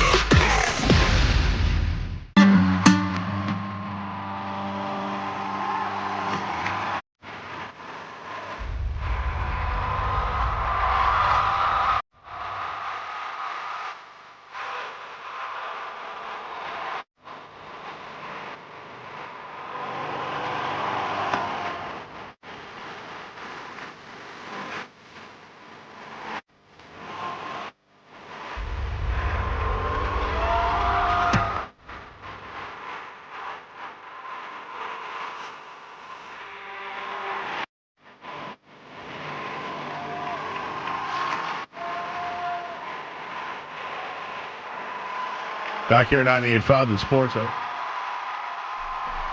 Is this the live version that they did at the awards?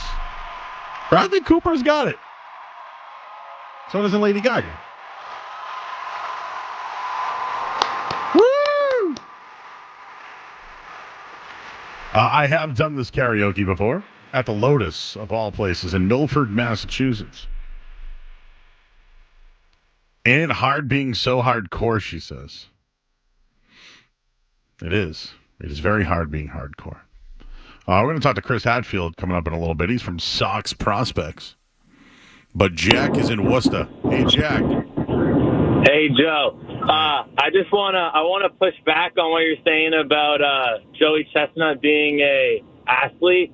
How the heck can you call him an athlete? All he does is stuff food in his mouth. I mean, give the food to the kids in Africa. Oh, Jack, stop. Come on. Yeah. You're being too serious. No, Jack, you're being too serious.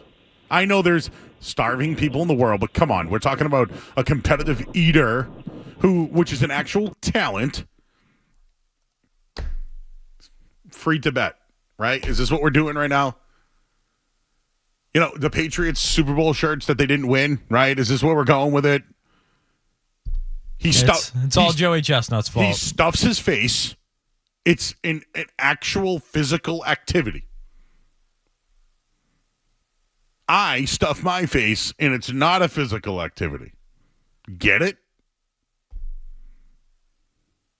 You know what? We talk about moral high ground on the show, right? That guy was too high. Too high. No moral high ground on the night show. No, that one was too high. He was trying to be like, well, you know, in a world, and we got this, and blah, blah. I know. Come on, dude. I'm not going to put the weight of world hunger on Joey Chestnut's shoulders. No. And please excuse me, but yeah. And excuse me, but he went to vegan hot dogs. like he's doing something good. That kind of pissed me off. That bothered me. You starving kid. Yeah, I know. What can he do about that? What can you do about that, sir? What are you doing to help those people? What's he doing? Calling in to complain. Yeah, calling in. Oh, Joe, you know, a competitive eater, I push back on it. Have some fun, bro. Well, Joe, if you want to have fun, take a look at line one. Bryson, hello. Hey, Joe, how we doing? How you doing? How we doing? I just want to talk about, how esports competitors are athletes. I don't know if you saw my message, but freshman year at Emerson, we actually had a class called Introduction to Sports, and we talked about the definition of what's an athlete. And we actually saw, I think it was in the Oxford Dictionary, it talked about how an athlete is someone that has mental or physical strain trying to achieve a goal during an event. So technically you have mental strain while playing video games trying to achieve a goal at an event like esports. All right, fine. They're athletes. Put them in the Olympics. I'm not going to argue with you. Put them in the Olympics. That's all I got to say. Hey, Bryson. What's up, Scaz? How'd CeeDee Lamb look today? Oh, he looked good, Cowboys going to win it all with or without him. It's fine. I believe in Dak Prescott, MVP of the league this season. Classic Cowboys fan mentality right there. Yep, classic. You know me. Bye, Bryson. We them boys.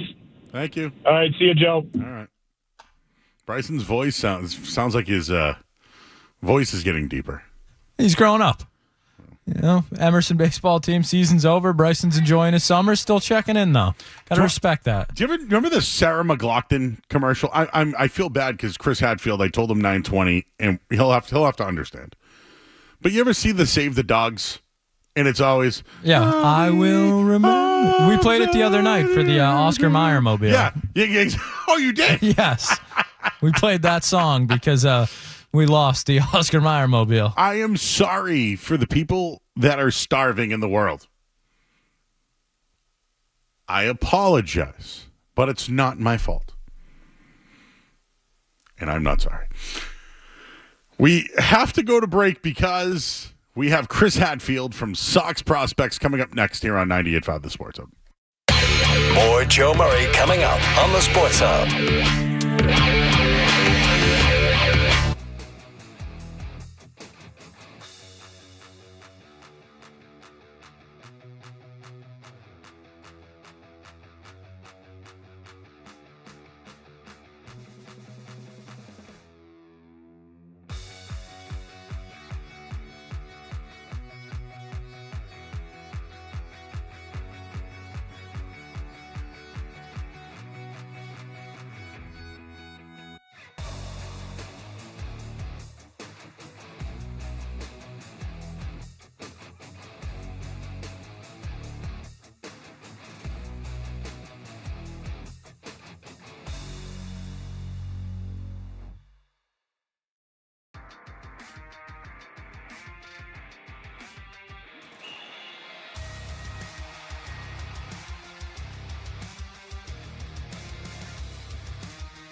I feel like people were triggered, which I like.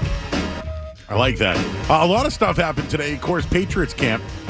But the big news of the day is the Boston Red Sox have extended Alex Cora 3-year extension worth $21.75 million. We'll go to the Volkswagen Dealers Expert Hotline right now. Welcome in Chris Hatfield.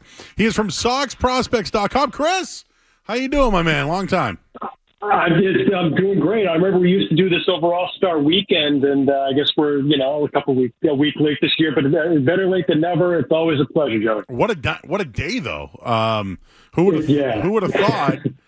I guess, what were your overall thoughts when you saw that the Red Sox and Alex Cora agreed to a 3-year extension worth $21 million? Like the rest of the world, I feared he was gone at the end of the year, right? I mean, the writing was kind of on the wall that just neither side really seemed – there certainly wasn't any urgency, right? I guess you never say never what could happen at the end of the year. But, the fact that they went ahead and took that step, you got to figure a lot of the conversations probably happened over that All-Star break maybe that set this in motion. But it's interesting. It seems like it means to me that, A, Craig Breslow is comfortable going forward with Cora, which I think was part of the calculus, and B, Cora is comfortable going forward with Breslow. It shows that there's probably some kind of, alignment on how things are going to work going forward between the front office and the manager, and then make that final kind of financial commitment to the manager that I think is one of the best managers in baseball. I think you'd have a hard time arguing to the contrary. I think it's a very positive step for the organization in a year where they need to be showing the fan base and the players that they are willing to take steps in a positive direction. I think it's a great first step as we enter trade deadline season. Now, I know the team lost today. People will look at it 20-7. The bullpen has struggled since the All-Star break. There's no doubt about that. And not having Kenley Jansen hurts in Colorado and, some of the other injuries they've had here. But, I think they picked a direction. Breslow said before the game that they want to help this year's team. So I ask you, the man who knows everything about the Sox prospects, he mentioned bullpen arms, potential starter, and right-handed bats. Obviously, they're probably not going to give up their big three when it comes to prospects, but what are some names that maybe the Red Sox could move on from to acquire talent to improve this team? Well, it all depends on what's coming back, right? Because, a lot of times you get the question of, is this guy or that guy untradeable? I don't believe in untradeable. I believe in there just isn't a deal out there where you'd move them, right? So I don't think the big three in Roman Anthony, Marcelo Meyer, and Kyle Teal are untouchable in a literal sense, but the Juan Soto trade isn't sitting out there where you would use any of them. So I think, once you kind of move past them, this is honestly as deep of a system, I think, since maybe the beginning of Dave Dombrowski's tenure, which is probably as good of a system as they've had since I've been, working with Sox prospects for about 19 years now, which is crazy to think about. But it's a very deep system. They've got a lot of depth they could trade from without it being too painful. One guy that really comes to mind if they really want to, throw some prospect capital out there, and I'm curious how the rest of the league would feel about it, is Nick York. The 2020 first rounder was a surprise pick then, has really had kind of a roller coaster sort of development path. And in fact, he through 700 plate appearances in Portland really was pretty uninspiring. I'll throw that out there. And frankly, I think they just promoted him to Worcester a couple months ago. He's got 150 plate appearances in Worcester now. I think they just promoted him because they had to do something with him. At some point, 700 plate appearances at a level, guy's not going to do too much there. But meanwhile, York goes to Worcester, and since then he's hit 318, 417, 504, 921 OPS for York while playing second base and left field. I'm curious how he's thought of throughout the game. Is that a guy that teams might be interested in? Because when you look at a guy who, is he a second baseman? Is he a left fielder? Is that, is the space there for using him at the major league level? I'm not too sure. Maybe they could use him at the end of the year. He might be a guy that comes up. Who knows? Depending on what happens with Vaughn Grissom. But that might be a guy teams are interested in. They actually do have some arms that other teams might be interested in. On the one hand, you're trying to restock the farm with arms, but they've got some guys maybe in the lower minors like Elmer Rodriguez, who was promoted to Greenville this week. Some other interesting arms like Connolly Early, who just got promoted to Portland this week. Hunter Dobbins, who's in Portland. Zach Penrod, who's going to get activated from the IL later this week in Worcester, some guys who maybe aren't at the top of their farm, but, if they're trying to acquire, say, that relief arm, that those might be guys that other teams are interested in. They've also got some really nice infielders in the lower minors. The names that you might hear are Franklin Arias and Yoelin Cespedes, who are on the Salem roster right now, although Cespedes is done for the year. He had a hamate bone break. I don't think that they'll deal from those type of guys just because you tend not to get a proper value for a guy that you've got variability that wide on, that low in the minors. So I think maybe some of those kind of maybe Greenville, Portland arms, maybe a guy like a York, is another team going to like Chase Mydrock, who's an infielder in Worcester. He might be a guy that might move. And Matthew Lugo, who's an outfielder in Worcester, who had a great start to the year. He's been okay in Worcester. He got hit in the hand with the pitch and struggled for a bit after that, but he's starting to hit again. I think those are kind of the areas they might look to deal from, especially because they have a lot of guys they need to protect from Rule 5 next year. That might be a way to kind of thin out those ranks and not have to make as many tough decisions of who to protect in November. All right, we're talking about Chris Hatfield, SoxProspects.com. Check it out. He has all the breakdown of every prospect. You give them a grade. I like it. All the way up to 60 prospects. I hear a lot about general managers and teams loving where their prospects rank, right? And people call them the nerds, and that's what they call them. But do you think that is a priority in the game of baseball, is going to GM meetings or in the offseason, this is where their prospects rank? Do you think that is something that is rampant throughout Major League Baseball? And do you think the Red Sox have a solid prospect ranking system outside of Anthony Mayer and Teal? Well, I think like the numbers, or where they rank in the game. You mean? I don't know if. Yeah, I mean, I think it's the strength of the system. I don't know that other teams are thinking this is one of the top 5 systems, and they literally have every other team ranked 1 to 29, right? I don't think they quite have that, but pro scouts for different organizations go through and see every team in a system. Every affiliate. That's at least how some teams do it. Some do it regionally. But they try and see every player in a system throughout the year, and every team now has analysts looking at crunching numbers, and they have their algorithms they throw the numbers into, and it's not back of the baseball card stats, but it's things like, exit velocity and end zone contact and chase rate, or on the pitching side, it's velocities and spin rates and strike throwing.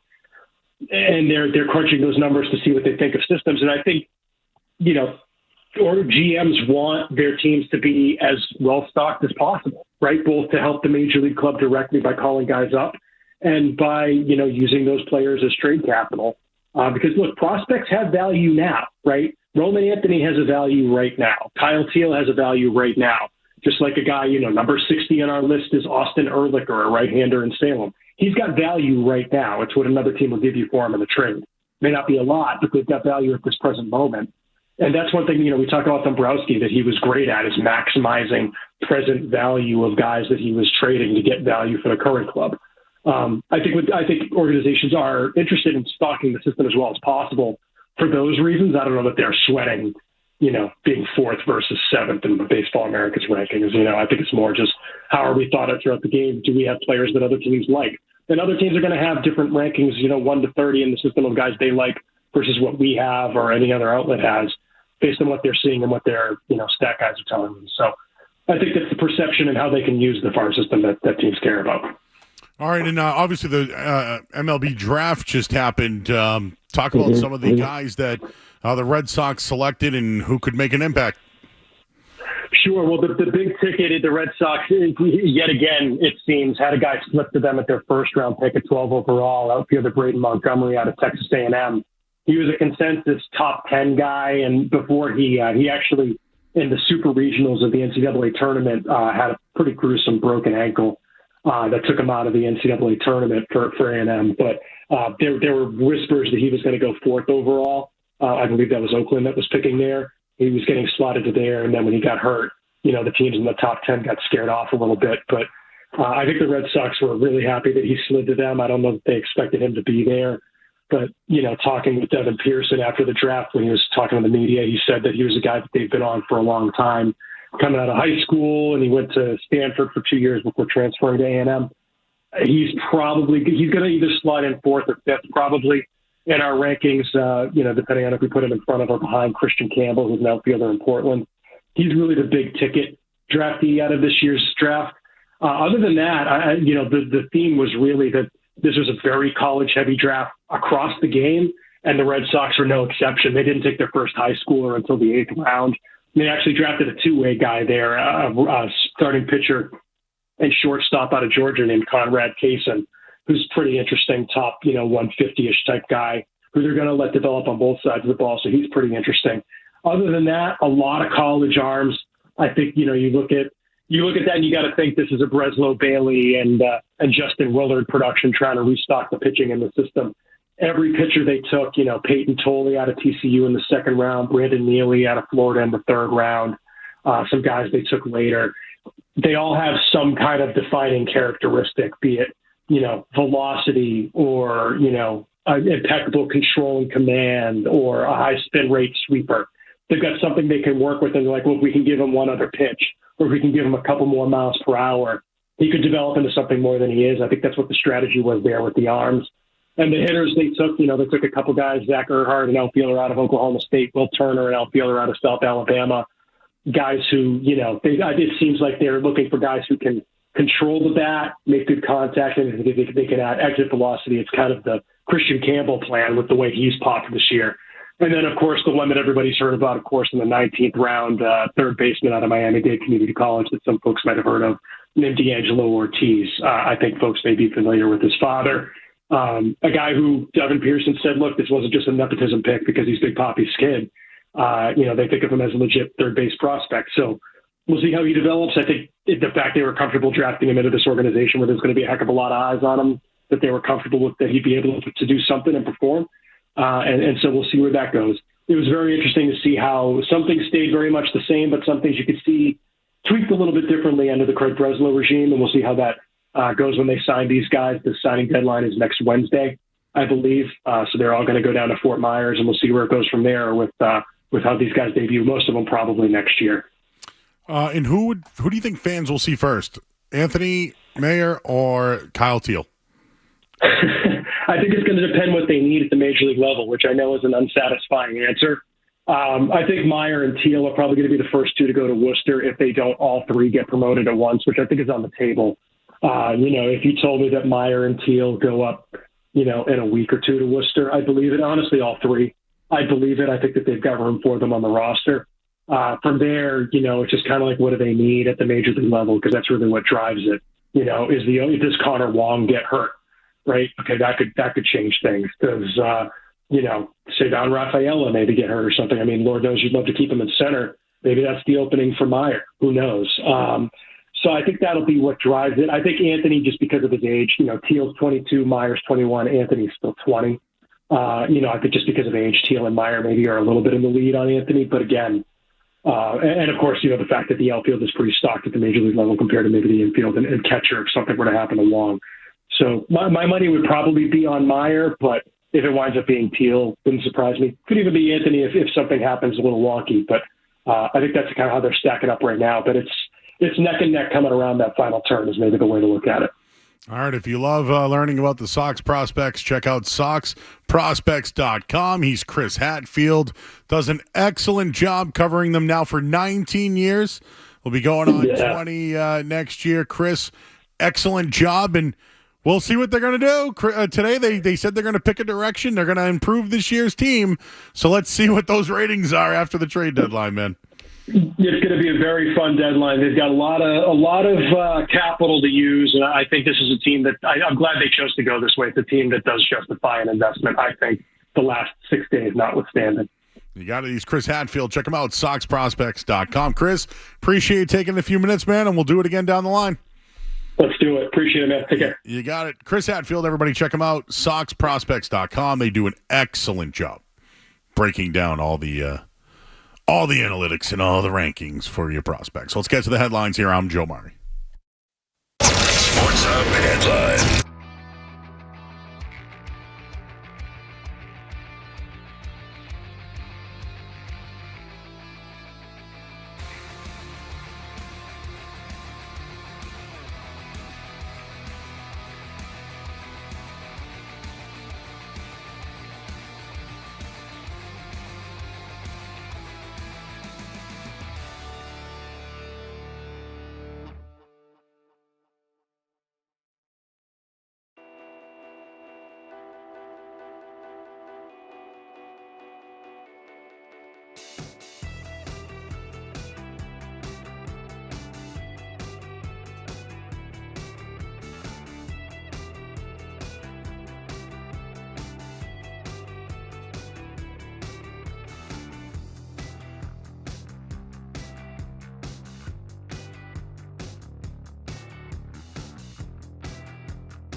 Joe Jerry Cantrell, but it's a discussion for another day. Wait, so he's opening up.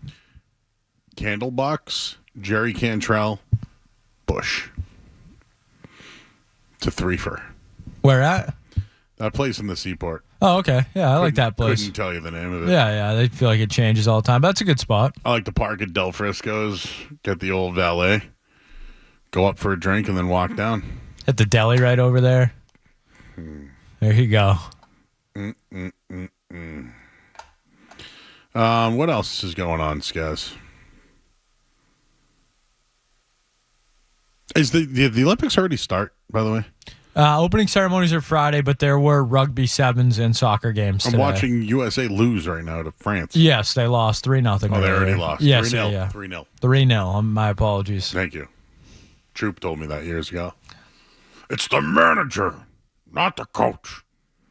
Nil. Troop, big mentor in my life, let me tell you. Learned a lot from that guy. Justin's in Falmouth. Hey, Justin. Hey, Joe, how are you? How you doing? Hey, so a couple thoughts. I have a Red Sox take and a sub shop take, but the Sox, would Cora have signed this deal without some kind of a guarantee they're going to add to this roster, which is the way that, he's made it clear he wants something added. Would he have signed this deal without that kind of a guarantee? I feel like he wouldn't, no, because wouldn't you just wait until the offseason and see what you can get on the open market? Well, that makes sense, but, I don't know. It just, for me, when they said that was in the air, it was like I thought they're going to add something, which makes it really exciting now that they might add something, but I can't see it not happening if they don't, that didn't happen. Yeah. On the food take, Joe, LT's in Norwood is beyond good. It's like the next place that, I don't know. The kid that works there, he's young, Italian. He's really overweight. He knows how to cook a pizza. He's good. That's my kind of guy. Have you been to the 60s diner out there yet? Yeah, it's good. The 50s diner was the best in Dedham, but the 60s isn't bad as well. It's not bad. It's really not bad. Boston Tavern's not bad as well. But this kid at LT's, he's good Italian, good steak and cheese. The pizzas are to go for. But check it out. Where in Falmouth are you? 28 at all? Huh? 28 at all? Yeah, it's terrible. Right. Don't drive it. All right, it's awful. But go see my buddy Tommy at Romeo's. Where's this? It's on 28 across from the AutoZone. It's fantastic. Thank you for the update, Joe. Same side as the CVS down there. He just opened, and it's incredible. We will be down there tomorrow. Romeo's, tell him I sent you. Thank you, sir. Thank you. What did he say about the Italian guy who was overweight? Yeah, I don't know if I love that comment, but I get apparently a ringing endorsement from the caller. So, all right, Skaz, go see Billy, overweight, sweaty, wears a towel around his shoulder. This is like, you got to bet on the fat baby. You got to go to the place that has the fat chef. No, it reminds me of A Bronx Tale. Remember when they're all rolling dice? But the guy behind him sweating, but he's like, dude, I can feel you breathing behind me. I feel like that's the guy he's talking about, LT. A little bit of a shot. He kind of took a shot at him, but...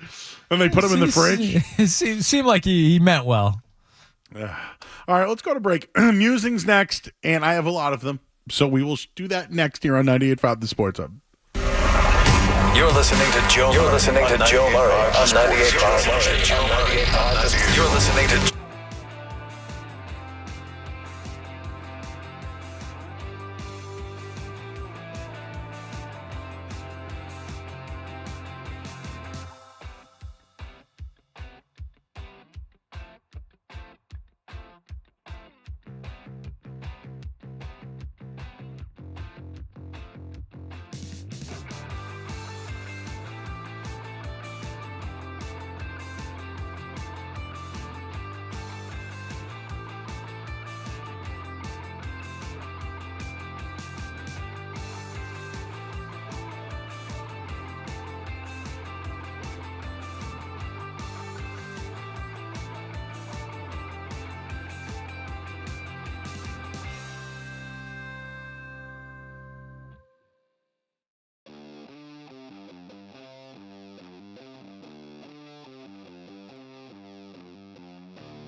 98.5 The Sports Hub.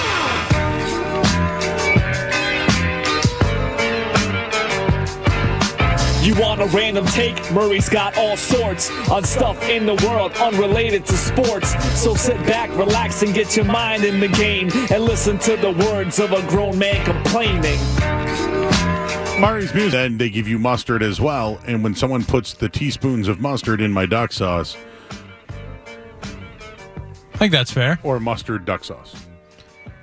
Yeah, I mean, I'd probably still eat it, but yeah, it's definitely not what I'm looking for. So, Christina, you said that you don't like to share ice cream, but if we got scorpion bowls, a scorpion bowl for 2, would you still drink it with 2 straws?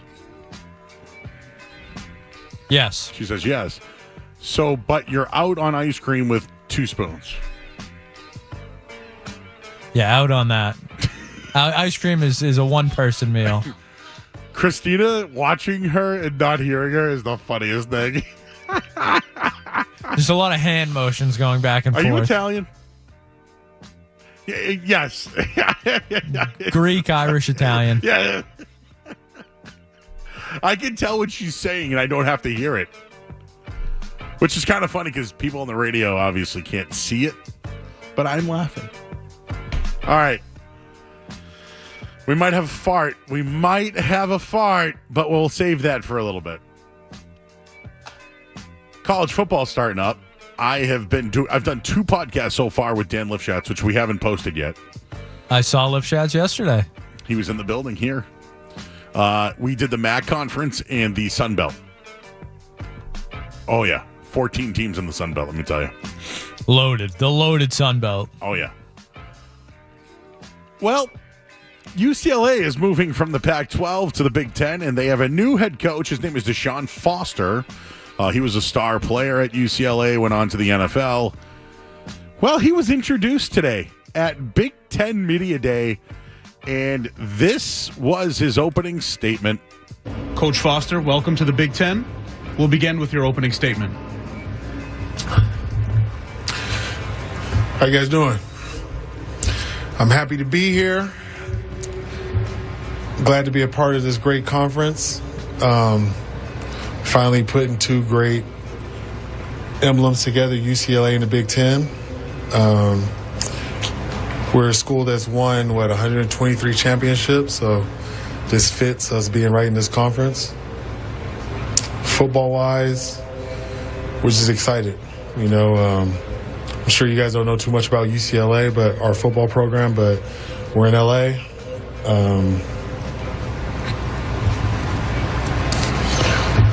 It's us and USC.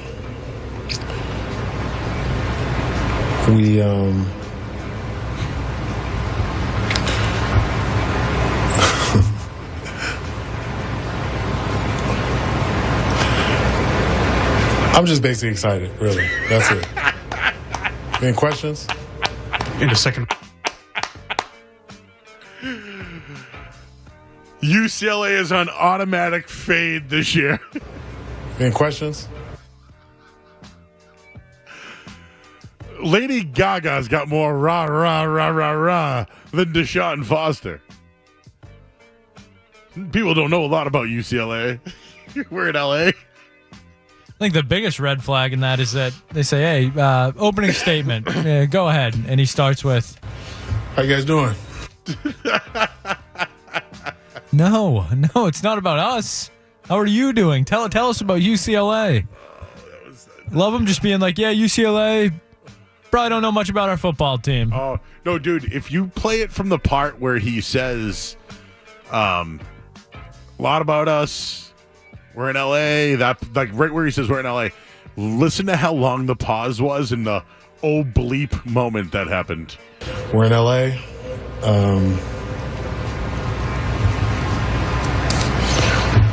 It's us and USC.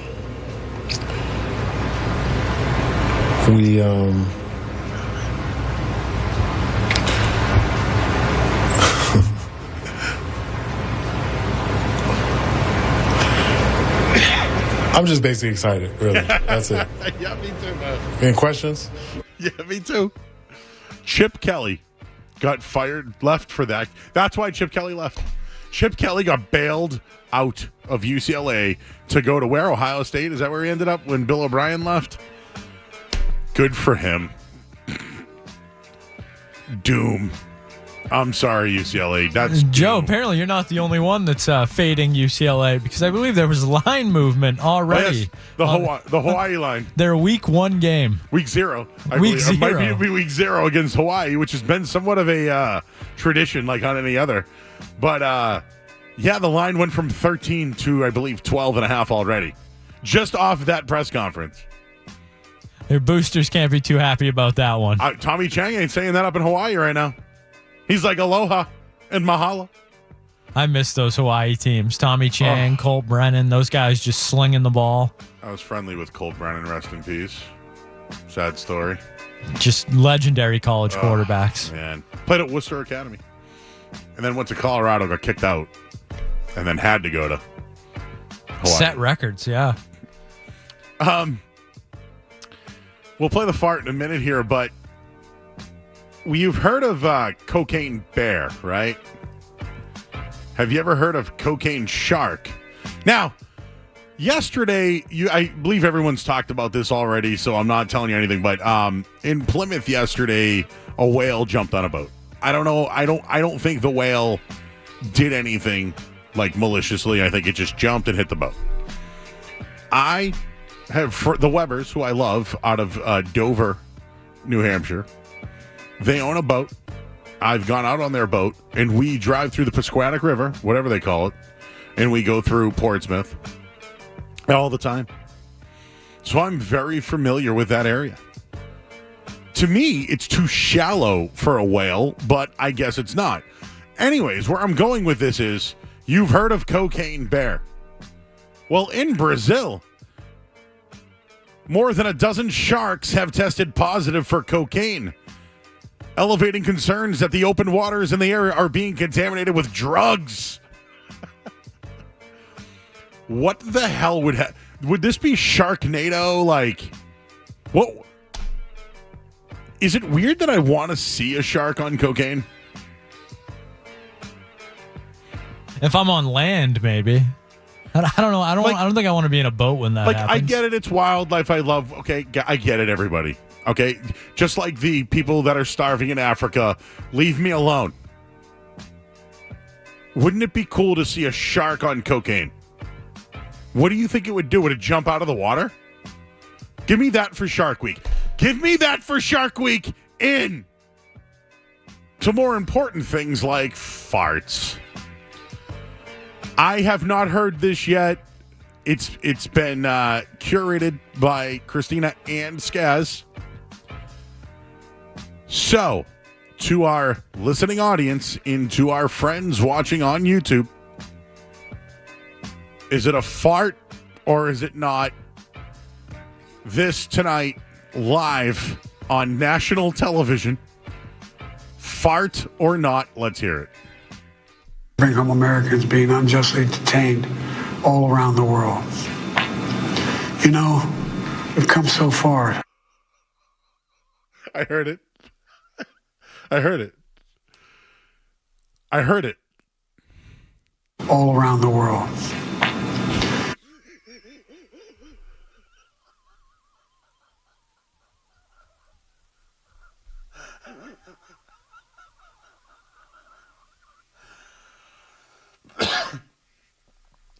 One more time. All around the world. You know, every time I hear it more. I hear it. It's you have not touched the audio. This is completely unedited. You have not done anything. I didn't raise the levels. I didn't do anything, Joe. Every time I hear it, it sounds clearer. Bring home Americans being unjustly detained all around the world. You know, we've come so far. You come so far.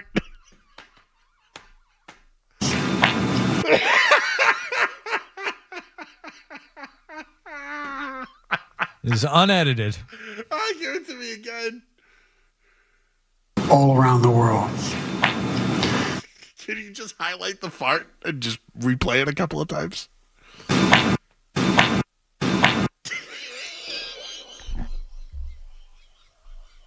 That's a duck, Joe. That is a duck.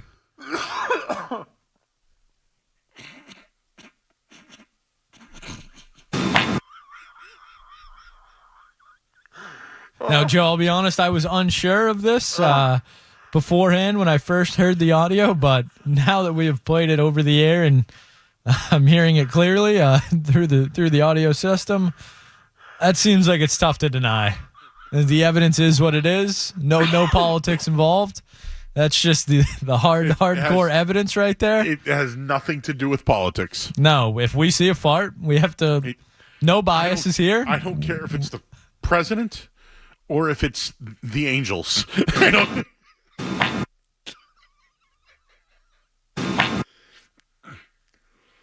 It sounds like when somebody puts their hand under their armpit, you know, all around the world.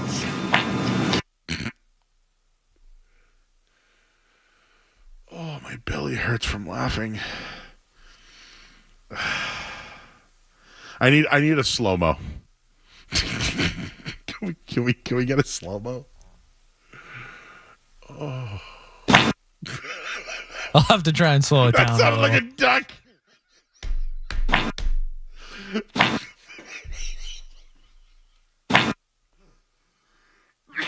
Oh, man. All around the world.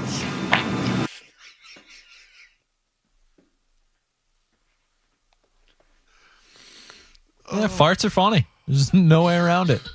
That's a quack. Oh, that is a quack. If it quacks like a duck. Oh. All around the world.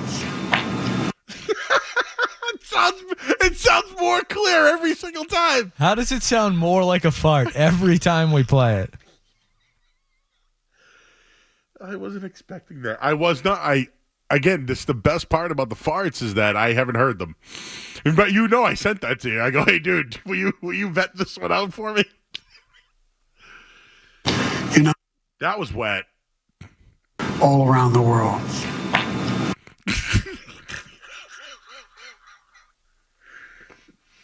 Oh. Wah. It's a duck. Oh, my God. Oh. Oh. You know when you run at the gym and you get that cramp in your side? I have that from laughing so hard right now. Can I get one more slow-mo in a row?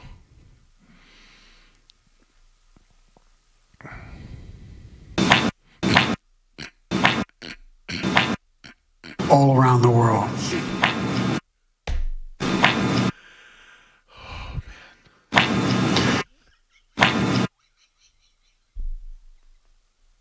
We can't deny it, right? That's a fart.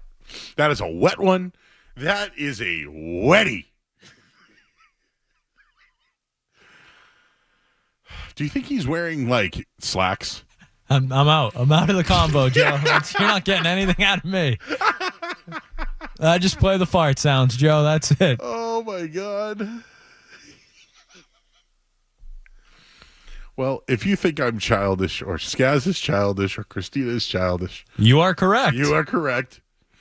If there's all around the world. To everybody. All around the world.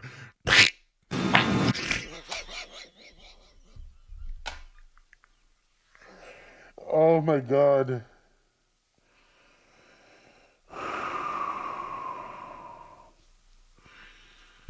Imagine if people just voted off of farts.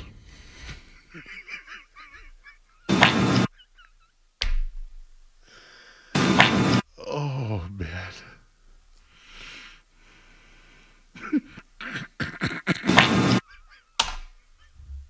It's cartoonish. It's literally cartoonish. Oh, man.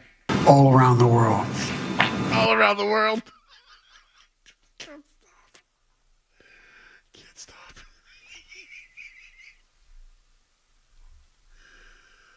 Oh. Oh. Should we even do birthdays? J-Lo, happy birthday to her.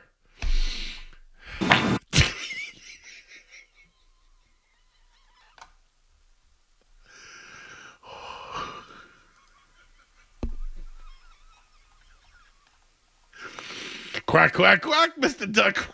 Duck swearing. It sounds like the penguin. All around the world. Barry Bonds, 60 years old. Carl Malone is 61. Paul Geary is 63. Steve Grogan. I can't see anymore. 71 years old. Linda Carter, 73. Marvin the Martian is 76. Patrice Bergeron, 39. Think he can still play? Yeah, why not? Oh. I don't even know if we can go on.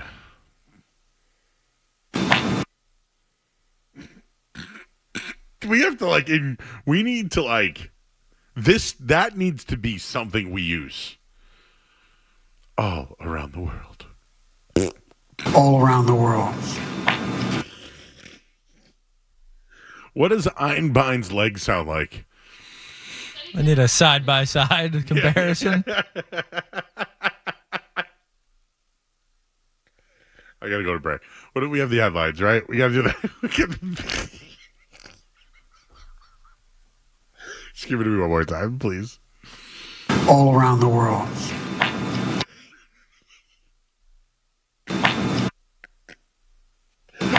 I can't even do that armpit thing anymore.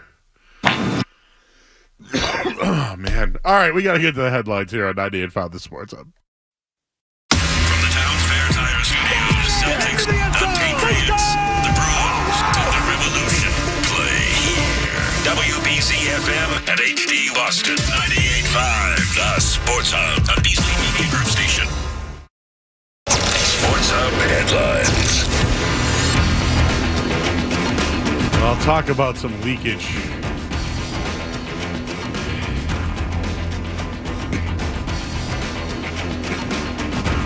Insert fart. Thank you. Alex Cora got an extension today. 3 years, $21 million. The Red Sox lost. It was the opening of training camp today for the Patriots. Drake May. Jacoby Brissett. Gerard Mayo. Matthew Judon. Tom Thibodeau. Joe Biden.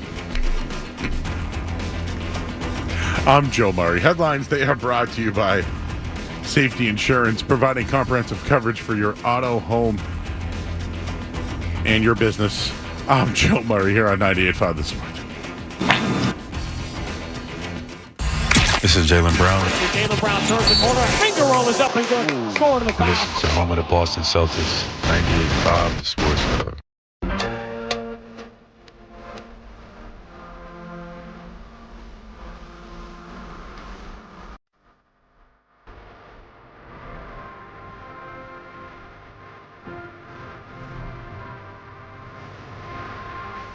Back here, 95 The Sports Hub.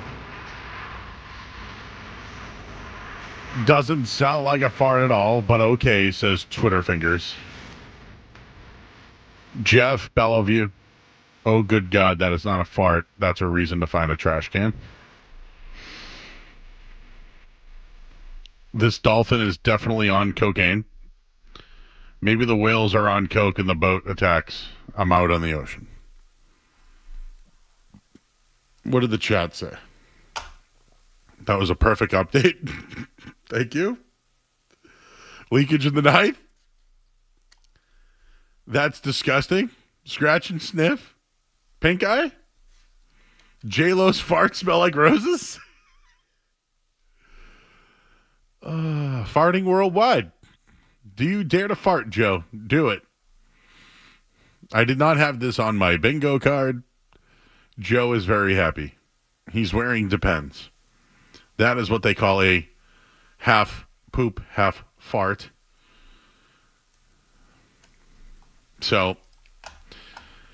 John is in Leicester. Hey, John.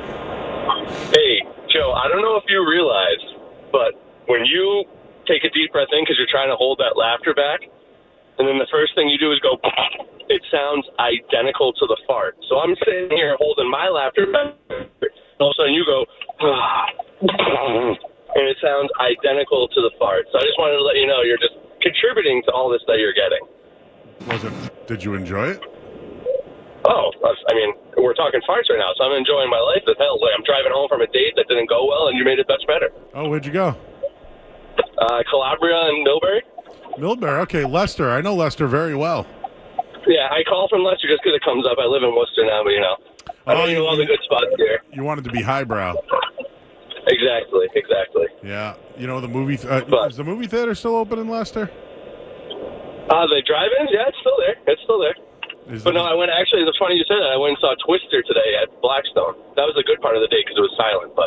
You liked it? It wasn't a bad movie. I mean, if you've seen the first one, it's kind of, love story, everything. You know what's going to happen at the end, but... Any farts? No farts in the movie. That would have made it much better. Then we would have something to laugh about at the date as well. See, I need farts in my life all the time. It makes everything better. We're here every night. Thank you. Brian's in Leominster. Hey, Brian. Hey, what's up, Joe? Hi. What you need to do is take some Red Hot Chili Peppers audio and place that little fart noise right in between the first two lyrics of the song Around the World. I'm pretty sure it's in the same key. Red Hot Chili Peppers all around the world. All around the world. We didn't make time. Just have that right in between. We can make time and all around the world. It's in the same key, dude. I'm promising you. I'm trying to make the fart noise with my hand right now. Ready? Hang on.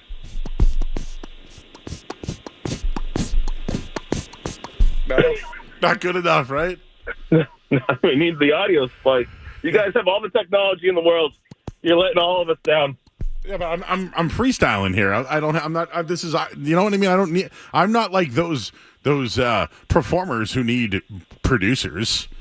Samples. I used to be able to do this really well. I'm telling you, it's gonna fit, man. Well, I guess we'll have to try that, Brian. Thank you, sir. Please do. All right, take care. We don't do editing here. Can you still? Oh, it's all air, baby. All air, no quack.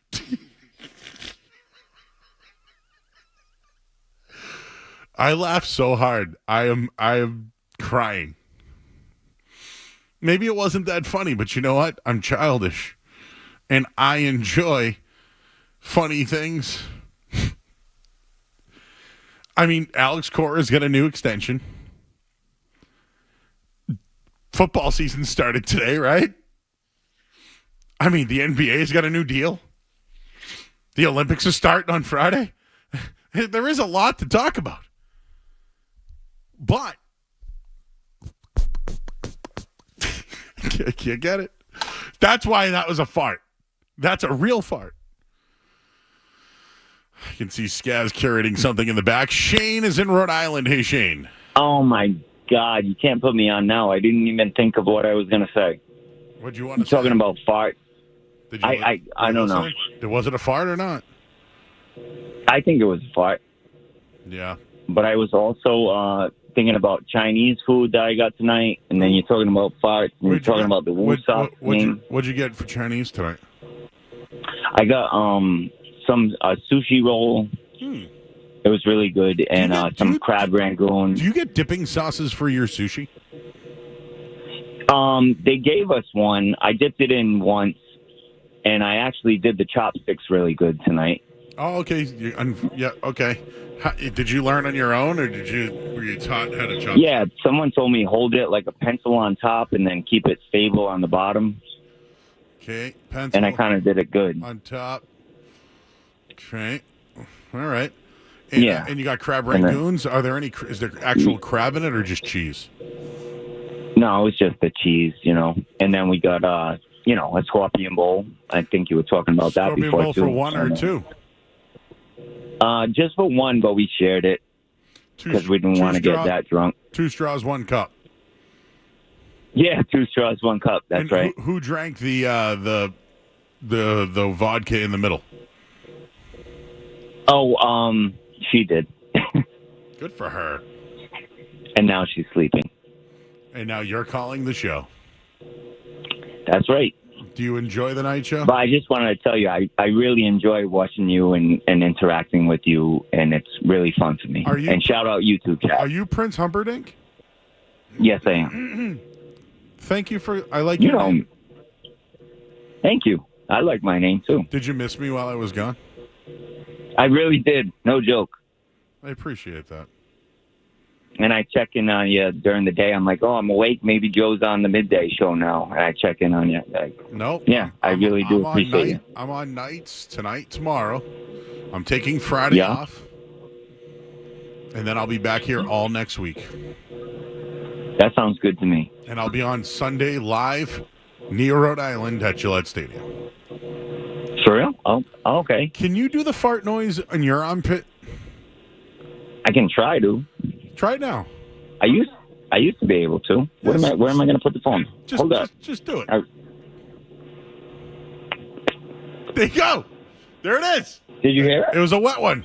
It sounded like a wet one. Oh, shit. Okay. I think you dropped the phone. We got to dump that.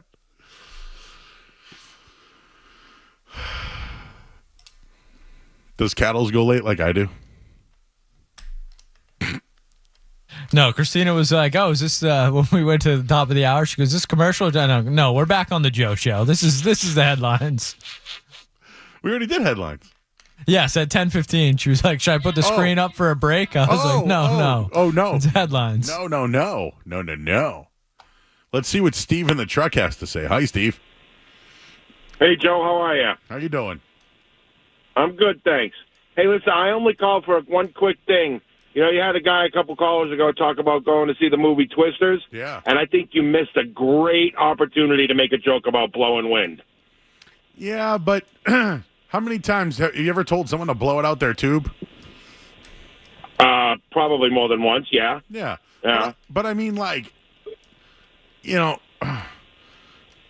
I guess I did miss it. You're right. Do you forgive me?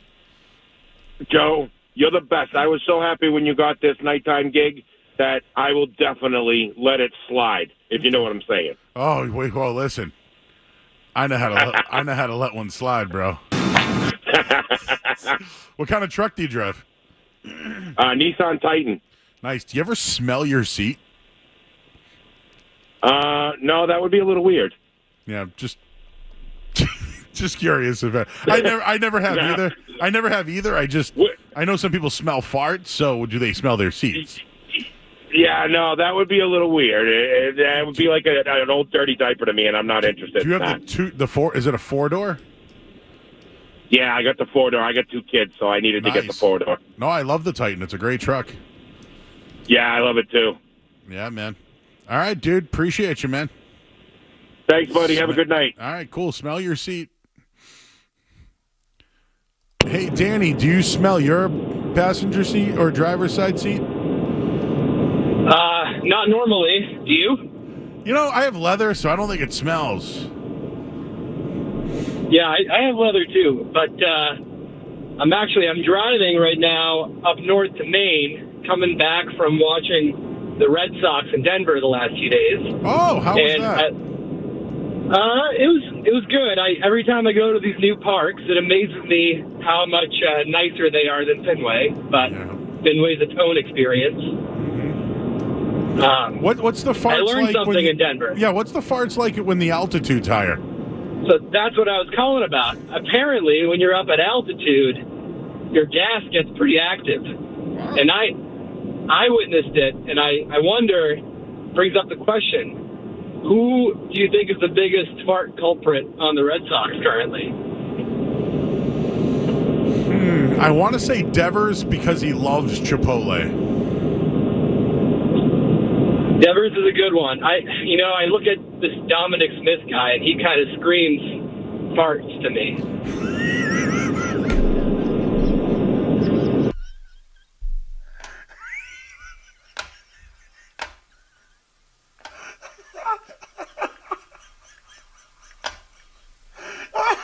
Yeah, Joe, long-time listener. Who do you think farts the most on the Red Sox?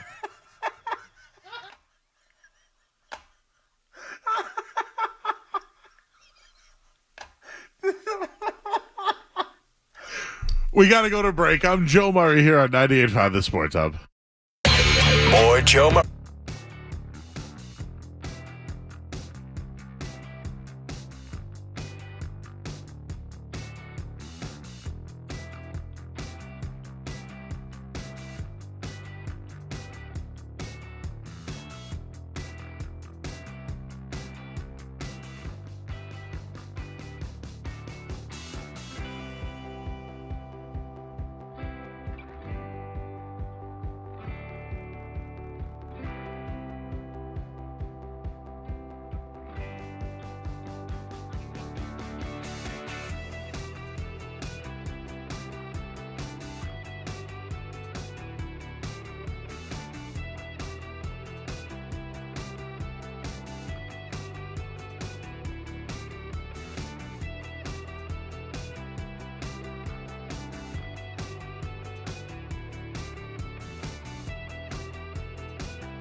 All right, back here, 98.5, the Sports Hub. Well, some guy asked for it. He said, play the song and then use the fart. So you just heard the regular version. Let's hear the duck version. The quack version.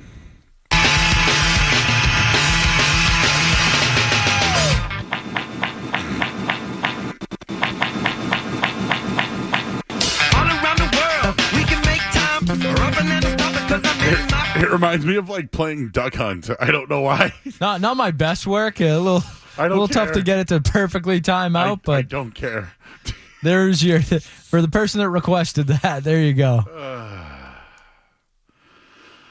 Jeff, an armpit fart, tight hold in the back, cup the air tight through the pit, and release the sound to the front of the chest. I've tried. It's never been a strong suit for me, and I've watched Grandma's Boy, and I tried to learn from there too. It didn't work.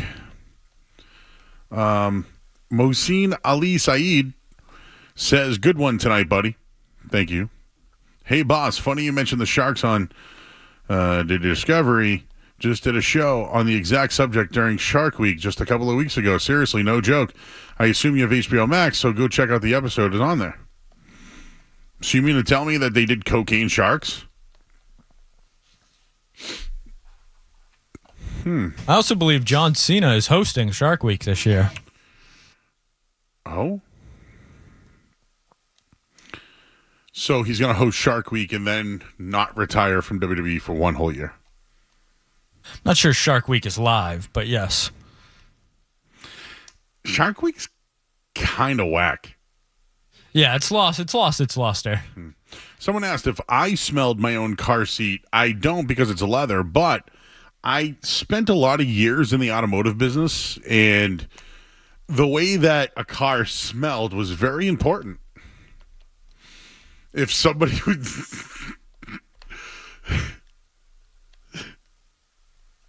Where do I go here? Let's just say that if the car smelled like cigarettes or farts, it was a tough sell. And it's not like the detail shop can get rid of that smell. It always lingers. It always lingers. Always. What else haven't we talked about tonight, Skez? I've been welcomed back from the night show. I've been gone for, 5 last week, 6, 7, 8 shows I've missed. I would say for those people that were missing the Joe Murray show, the Joe Murray experience, they got a full 4 tonight. Oh, they got it. They got the Joe Murray experience. They got full takes. They got guests. They got in or outs. I just hope it doesn't linger too long. We don't need any more leakage. Oh, all right. So I you know what? I know we got to go to break. I'm sorry, but I kept this list that I wrote WTF of things I missed while I was gone. I'm not sure how much I want to talk about this, but how did Keyshawn Boutte get his trial dropped? Like, how did that happen? I still don't understand that. Like, how? How? He gambled on thousands. That's one that I don't understand there. I just don't get it. Also, LeBron was mad. Not LeBron.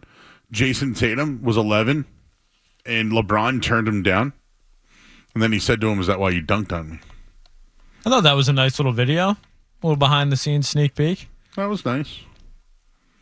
I saw that one. And on a serious note for a minute here, I actually wanted to give a shout-out. Mike Loftus has passed away.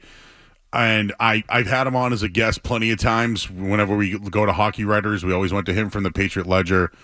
He passed away on a serious note. He big impact in my career. Excellent man. Just did whatever. And I've never heard anyone say a bad thing about the guy, but saw that he passed away last week. I believe one of his kids posted about it, but that guy was a hockey legend. It's funny, these guys who cover hockey, they do it forever.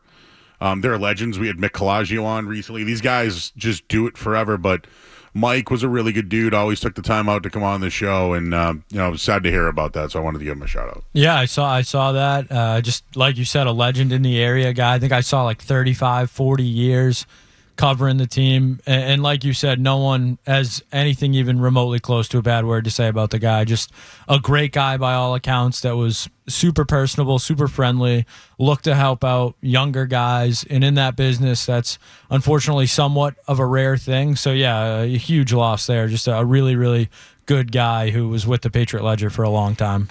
Yeah, so I didn't want to let that one go tonight. I know we've had some fun, and normally when things are serious, I always try to make things a little light. So just wanted to give a shout out for Mike Loftus and the work that he did throughout his career. All right, we'll take our final headline of the night here. Sports Hub headlines.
back here, 98.5 The Sports Up.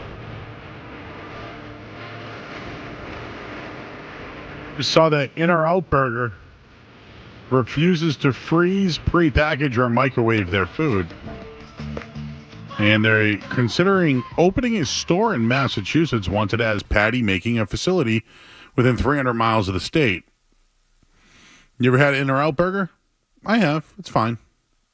Not like, like if they come to the area, they're just going to be another burger joint. Now, people will want what are those fries that they have? And they have really good cheese. But I don't know. I'd rather go to Crazy Good Kitchen in Somerville. You ever been there? Good. Oh, Malden. Malden? Where is it? I don't know. It's good. I like all the burger joints. Whataburger? Yep. I like them. I like all the burger stuff. My favorite, though, is my buddy there who won the Boston Burger Company. Fantastic. You know that guy? He bought his daughter a car after winning that? I love that guy. He sent me a shirt. It fits. Thank you. Great burgers. He's also got great other things. Anyways, I just saw the In-N-Out, and I know there's locations in Arizona, California, Colorado, Idaho, Nevada, Oregon, Texas, and Utah. I don't know if In or Out should be in Massachusetts. And I'm going to stand by that. Just a take. If you don't like it, that's fine. Jane says, was the song correct? One other thing before we wrap things up tonight, I feel like everything I say is a fart reference now. I feel like I can't go on. Can we just hear it? Can we hear it again, guys? Can we just... This happened tonight, and you'll probably... If other shows do it tomorrow, they're not going to do it as well as we did. But there was a fart tonight, and I just couldn't let this one slide. All around the world. And I've heard bigger farts. I've heard longer farts. I've heard longer-winded farts. I've heard less wet ones. This one, though, was for everybody all around the world. All around the world.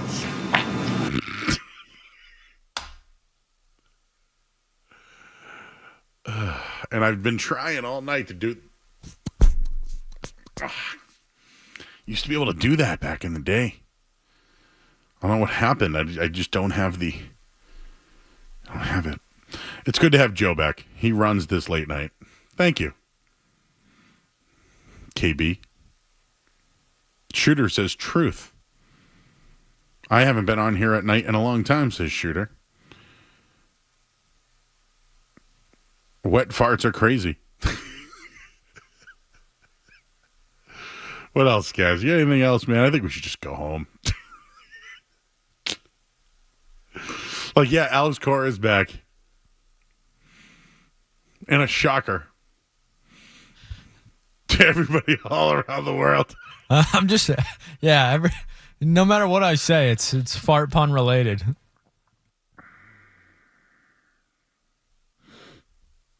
In-N-Out Burger's all right.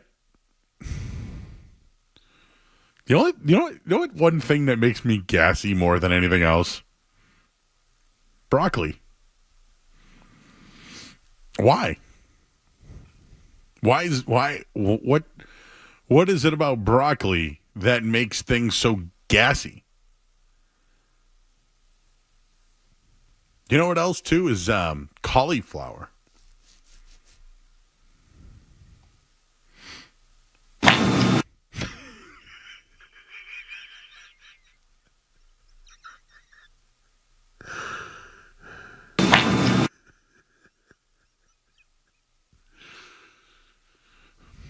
Do you have a definition of why broccoli?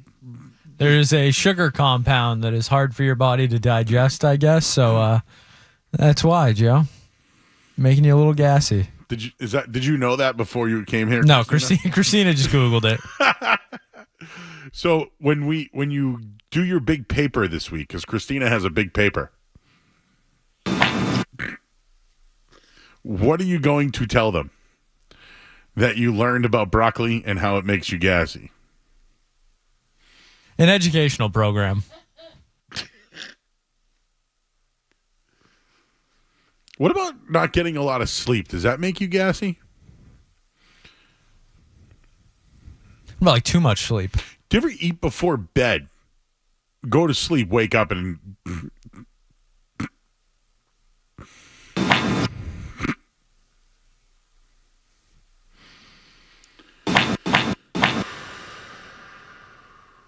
Yeah, you're right though. There's something about that one. It's just it's not overly loud, it's not overly long, but it's a perfect quack. Listen, I don't want to make fun of the man's age. No, this is strictly about the fart. It's wet. It's quick. It was quick. It's definitely smelly. That's going to leave a skid mark. That's what the guy keeps saying when I do that. He thinks that's a fart. Christina is telling me that sleep deprivation can lead to gastrointestinal See, there we issues. go. I knew it. Should we break? Why not? We need a gas break here on 98.5 The Sports Hub.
Bertrand gets you through the midday. Joe Murray gets you right through the night. I actually spoke with women today. On the Sports Hub.